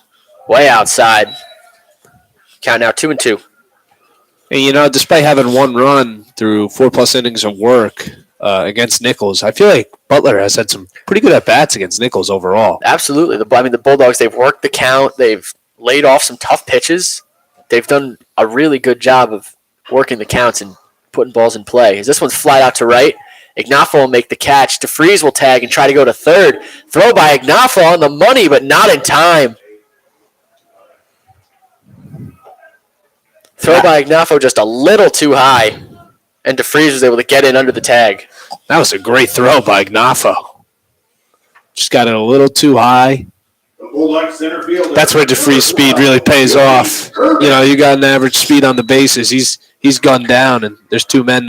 There's 2 out, no one on. DeFries just a step quick enough to beat the throw by Ignafo. Great tag, too. Absolutely. And that brings up now Joey Urban with a runner on third and 1 out. First pitch. Slider missed high. 1-0.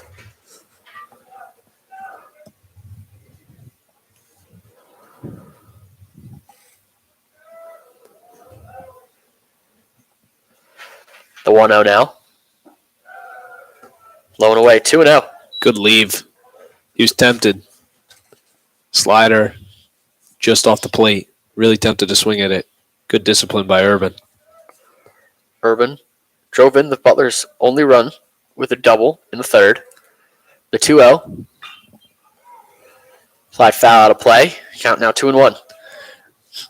Urban mad at himself. He felt like he missed that pitch. Fastball. Outer part of the plate. Urban has been just so key for this Butler team all season long. He's got a really good future here with Butler baseball. 2-1. Hit in the air out to left. DeFries will tag. Eichhoff makes the catch in left field. He will throw home. Not in time. DeFries will score. Sacrifice fly for Joey Urban. And Butler has cut the lead to 10-2. 13, right fielder, Xavier Carter.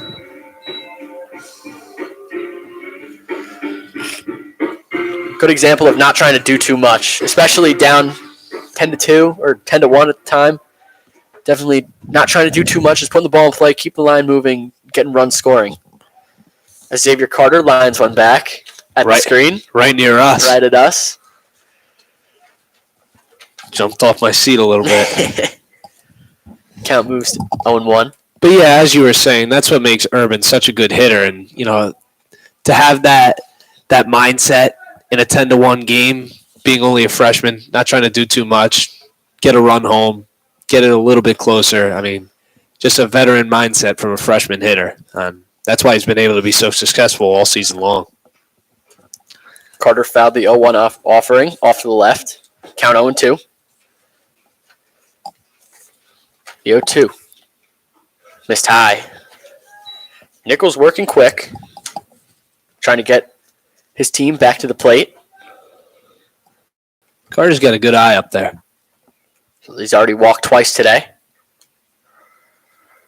The 1-2. Swing and a miss. Beautiful curveball from Jackson Nichols to put the inning to bed.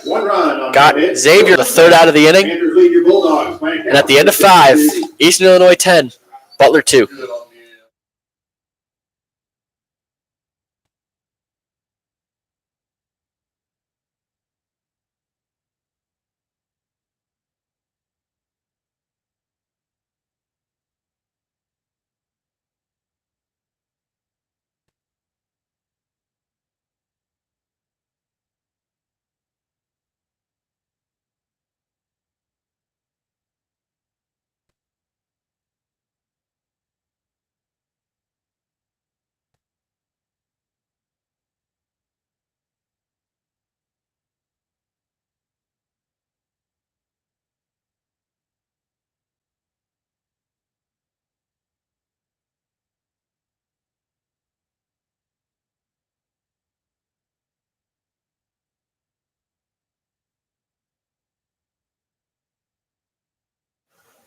Back now for the top of the 6th inning, Ben Whiteside still on the mound for the Bulldogs, out for his second inning of work. He'll face Lucas DeLuca and Jaleel Akbar before heading back to the top of the lineup to face Dominic DeLello. DeLuca is 0 for 2 today.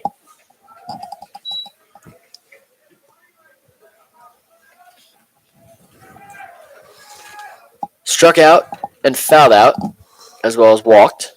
First pitch from Whiteside was a strike. Next one just hits the outside corner. 0-2 now to DeLuca. Good pitch. Knees in black with the fastball.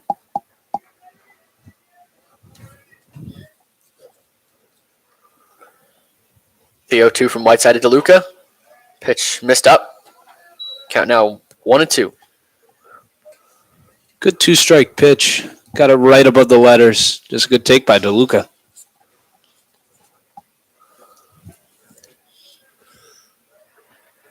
The 1-2. Pitch away. 2-2.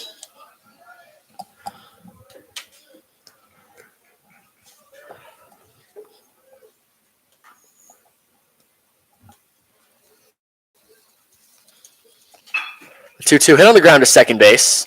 DeFreeze there. Throws to Milano at first to record the first out. Came with a curveball there after 4 consecutive fastballs. 25, shortstop, Jaleel Akbar.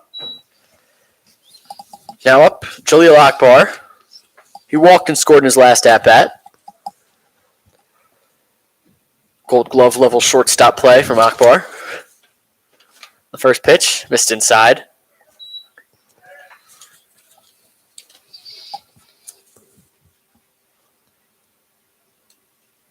Akbar, very good shortstop. Pitch missed away, 2-0. Akbar, the successor to shortstop of now current Yankee prospect Trey Sweeney. So that pitch is in there, 2-1. Interestingly enough, Trey Sweeney was recruited by Coach Beamer during his time at Eastern Illinois. The 2-1. Hit in the air out to center field. In comes Urban, and he will dive and not make the catch. He started back and then broke in, but just could not cover the ground. Just and a Akbar will be on at second with a double. And just a tough read off the bat. It seemed like it was going to go a lot farther than it originally did. Just Urban took a step back, and that really cost him from making the play. Full-on dive, just a little bit out of his reach, and Akbar hustling all the way, gets to second base. Bloop double. Bloop double, and up comes Dominic DeLello. Takes a strike. Interesting to see, you've seen some balls carrying out to right field, but to center, they seem like they've stayed in. DeLello out to right. Carter will go back and make the catch. Akbar will tag and head to third. 2 men down now with Eichhoff coming up. Left fielder, number 5, Logan Eichhoff.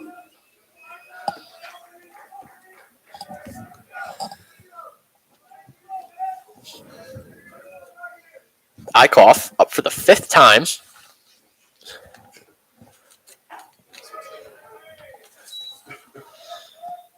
Takes the strike. He's flat out to left twice. Walked and been hit by a pitch. The 0-1 from Whiteside. Hit on the ground to third. All makes the play. Throws on to first in time for the out. To set Eastern Illinois down in the top of the 6th. No runs. 1 hit and 1 runner left on base. To the bottom of the 6th. 10-2 Panthers.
Back now for the bottom of the 6th. Scott Jones will lead off for the Bulldogs. Jackson Nichols out for his 6th inning of work for the Eastern Illinois Panthers. Allowed just 1 run over the first 5 innings, 2 runs over the first 5 innings. His first 2 runs allowed all year.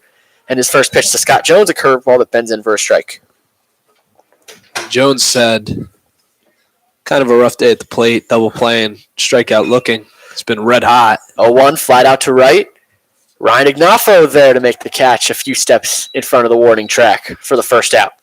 Man, that ball is really carrying out to right field. That's what it's really interested me most is those balls that didn't seem like they were hit that hard to right field end up carrying, but the ones to center field that seem like they're hit harder just seem like they kind of die out there. The wind seems like it's blowing just directly out, so I'm not sure exactly what kind of difference that's going to have, but there's not much wind as is. First pitch to Colin All, missed low and away. Maybe it just seems that it's carrying more than it actually is. From our angle, I'm not too sure. The 1-0 to All. It's just missed him. Count moves to 2-0. Almost got him right on the left arm. All hit into a inning-ending double play in the first inning to stop a bases-loaded rally. He lines that one off the glove of the third baseman, Robbie Tall, and into left field for a base hit. That ball was scorched. Absolutely. All hit that ball about as hard as you could, and it just seemed like it went right off the glove, like in and out of the glove of Tall, and into left field. Just hit it so hard he got it through his glove. Yeah, he had to jump a little bit. Didn't have to do a full leap, but yeah, he did seem like he left the ground a little bit, although he might not have had to. But I think if you ask Tall, he thinks he should have had that. Swung on and missed the first pitch to Voda. Catcher in the game for Garrett Gray. Came in during the pitching change. Billy Wirch running on at first.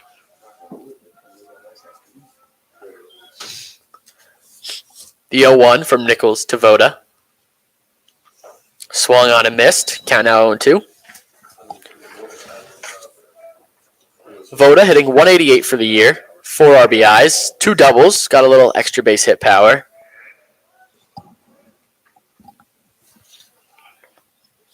The 0-2 from Nichols to Voda. Swing and a miss. Struck him out. Nichols makes quick work of Voda for the second out of the inning. 38. Pinch hitting for your Bulldogs, 38, Kyle Pepio. Kyle Pepio now into pinch hit for Ryan O'Halloran. Pepio, the younger brother of Major Leaguer and Dodger pitcher Ryan Pepio. Pepio, also a former Bulldog. Pepio's on the Dodgers. Yes. The Dodgers, Yes. yeah. Made his debut last year. I believe he's currently on the injured list working back. And, I mean, the Dodgers, they miss him. Dodgers starting pitching has not been as strong as they thought, and their bullpen's not been as strong either. They definitely need Pepio back. They need arms back. Yeah, that Dodger team doesn't have a lot of pitching in the pen. You definitely use the former Bulldog to eat up some innings. 1-1 to Kyle Pepio. Missed outside, and it's 2-1.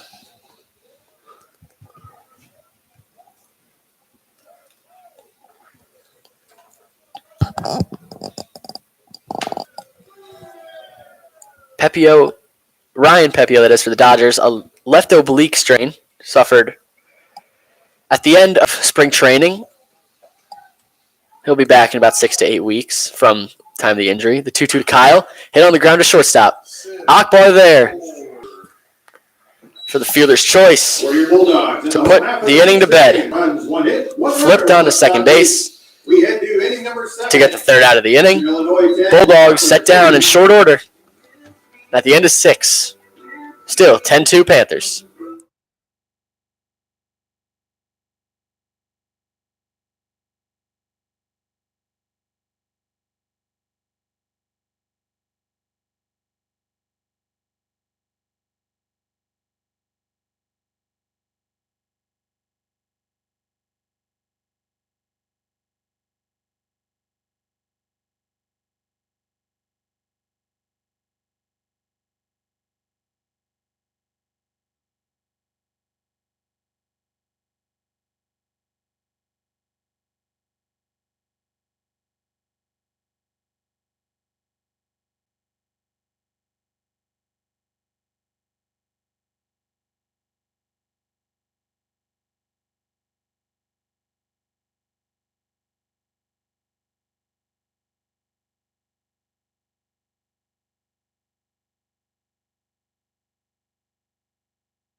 And we're back for the top of the 7th here. 10-2, Eastern Illinois leads. Couple substitutions as Billy Wirch comes in to play third base for Colin All, and the new pitcher Luke Zamolik is in to pitch for Ben Whiteside. As the first pitch swung on and hit the center, Joey Urban gets over there. 1 pitch and 1 out for Zamolik. Zamolik this year has thrown 19 1/3 innings, allowed 37 earned runs for a 17.22 ERA. He's 0-2. He started 1 game, mostly 9 games out of the bullpen, but gets a quick out there of 3-hitter Ignafo. And Zamolik is side armor from the stretch. First pitch is a fastball on the outside corner for a called strike. Up right now at the plate for Eastern Illinois is Colton Portman. It's 5th at bat of the game. He's 2 for 2, a double, a single, and 2 walks. As Zamolik throws a ball, and it's now 1-1. From the stretch, the payoff pitch is inside right at the letters for a ball. 2-1 to Portman. He's had a big day at the dish today. Portman 2 for 2 with 2 walks. Zamola came over the top more so on that pitch and missed inside once again. 3-1 count to Poorman. Poorman, 4 RBIs today. Just a big day. He's really raised his average up. Sitting 309 to come into the game. Has added a 2-for-2 day to that. As he walks to get to first base. 5th time on base today. First baseman, 24, Nicholas. It's not often you can say you got 5 at-bats in a game, let alone on base all 5 times. Yeah. But still 2 innings to play, or 8 outs to work with. Poorman has raised his batting average up to 325 from today's game.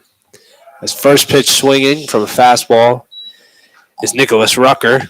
Fouls one off right behind the Butler dugout. Out of play. 0-1 count. Rucker's had a big day as well. He had a bases clearing double in the second. That was really the turning point of the game. He's also walked twice today. Here's a pitch. Fastball grounded foul past the third base line. Count quickly goes to 0-2. Zamolik's been working quick, similar to a lot of Butler pitchers. Absolutely. Especially, none as quick. Nobody's as quick as Jackson Nichols. He's just getting on the mound and throwing the ball. I mean, why wouldn't you? As that ball is a fly ball out to left, chasing back Scott Jones a couple strides onto the warning track to make the catch just in front of the Butler Bulldog out in left field. Probably 5 or 10 feet shy of a home run.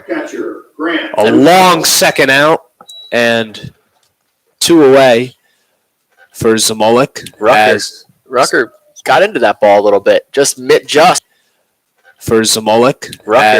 Rucker got into that ball a little bit. Just barely missed a home run. Yeah, he's put some good swings on the ball. As Grant Lashur's up to bat, as he takes a first pitch slider on the outside corner for a called strike. Lashur's been hit by a pitch, reached on an error, and then was robbed of a hit by Colin All, who made a terrific play as he shoots one back up the middle for a base hit off of the glove of Wirch into center field. And Eastern Illinois has got men on first and second with 2 outs and are bringing up Robbie Tall to the plate. It was a scorcher up the middle. Just got past Zamolik and off the glove to second baseman DeFries. And pitch hitting for Robbie Tall is Cole Gober, number 23. Zamolik in the stretch and the pitch. And it hits him right in the helmet. He seems to be okay. Goes to first. And they'll now have, once again, we'll have the bases loaded.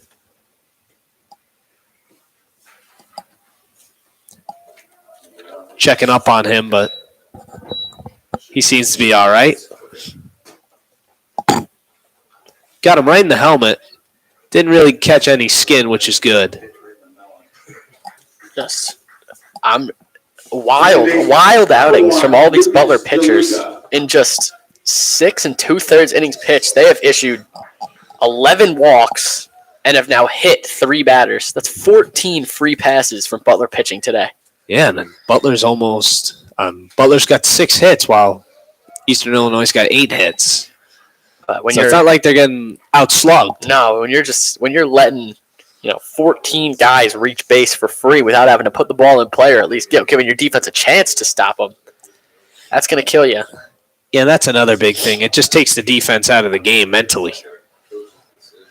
As Zamolik comes inside on Lucas DeLuca, the second baseman, lefty, number 1. Zamolik trails 2-0 in the count. Here's the pitch. Inside once again, 3-0. Ball over the plate. Keep in mind, folks, that the mercy rule is 10 runs after 7 innings, and a base hit could make that in play. This 3-0 pitch is a strike to DeLuca. Looks like there's a pinch hitter ready to come in out on deck if there's more baseball to be played this inning.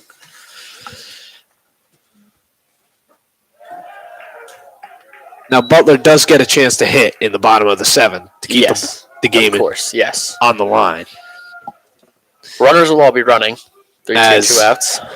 I missed that call, but it was a called strike on the outside part of the plate from a fastball. 3-2, 2 outs, runners in motion. Here's the pitch. Ground ball to third. He's got it. Fires to first.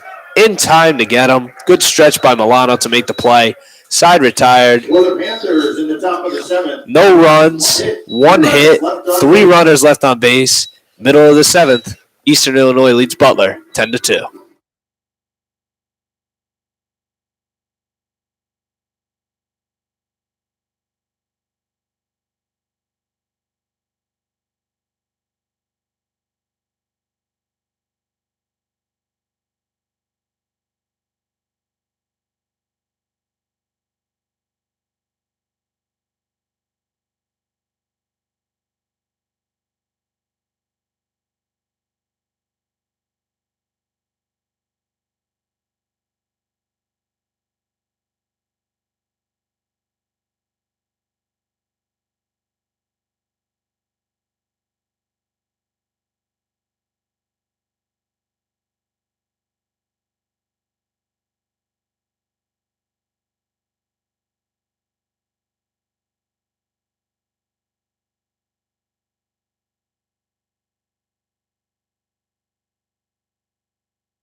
And we're back for the bottom of the 7th. A lot of substitutions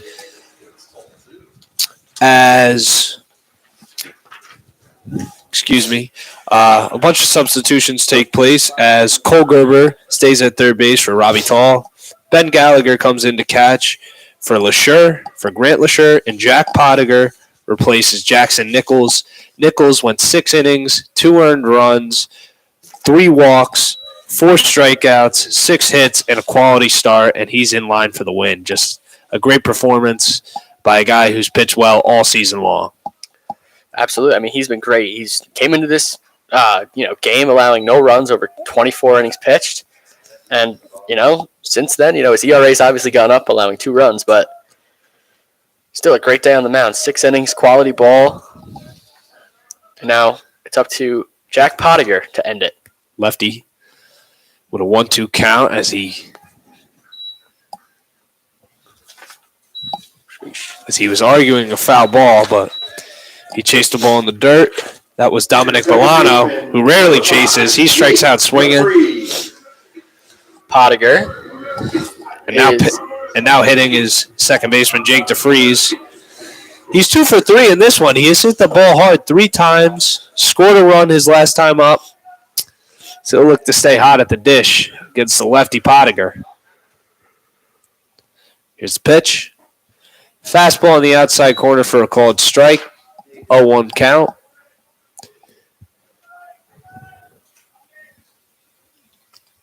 The windup and the pitch.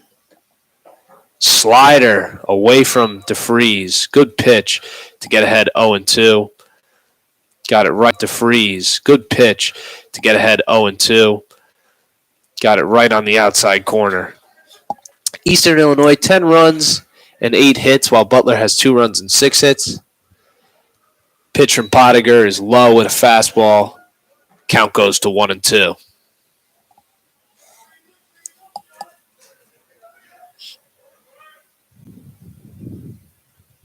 Now the payoff pitch. Fastball on the outside corner for a called strike. Knees and black. Pottinger gets to Freeze looking. 2 men down here in the 7th. Well, Pottinger has been really good today. I mean, he came into the day with throwing 10 innings, allowing 7 earned runs with a 6.30 ERA.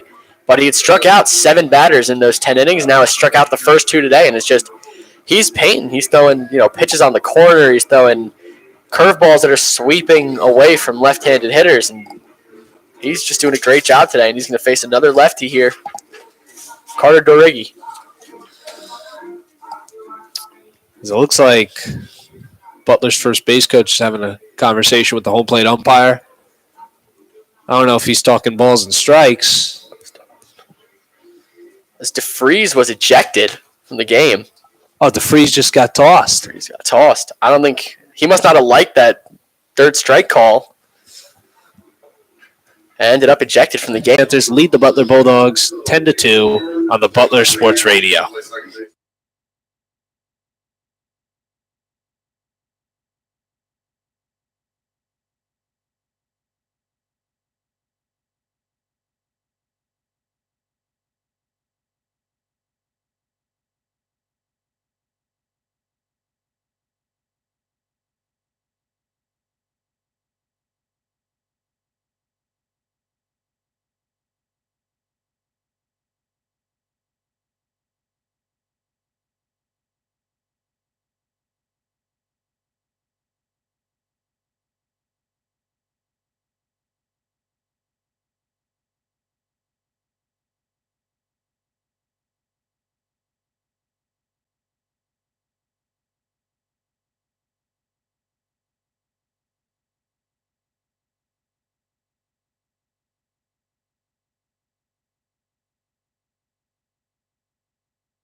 Woodster for who?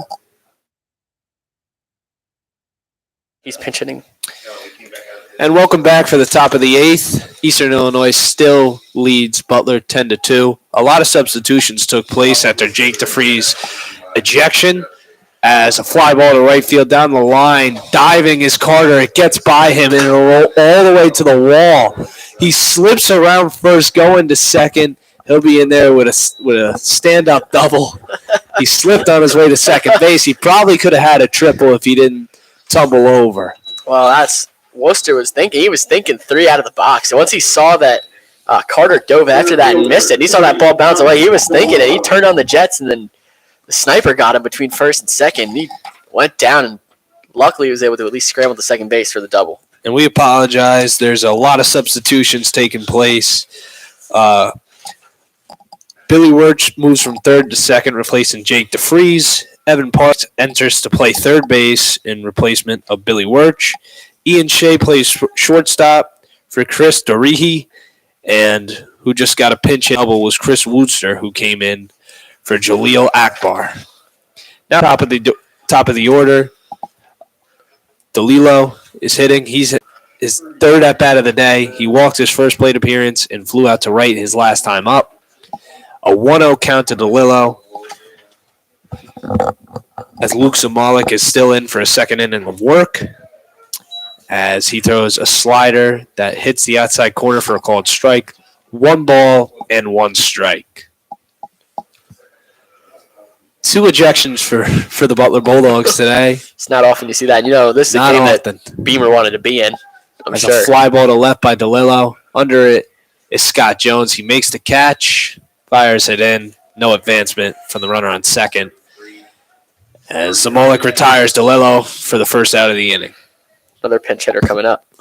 Pinch hitting for Eastern Illinois, 33, Jared Evans. As Jared Evans is pinch hitting right now to replace Logan Eichhoff in left field.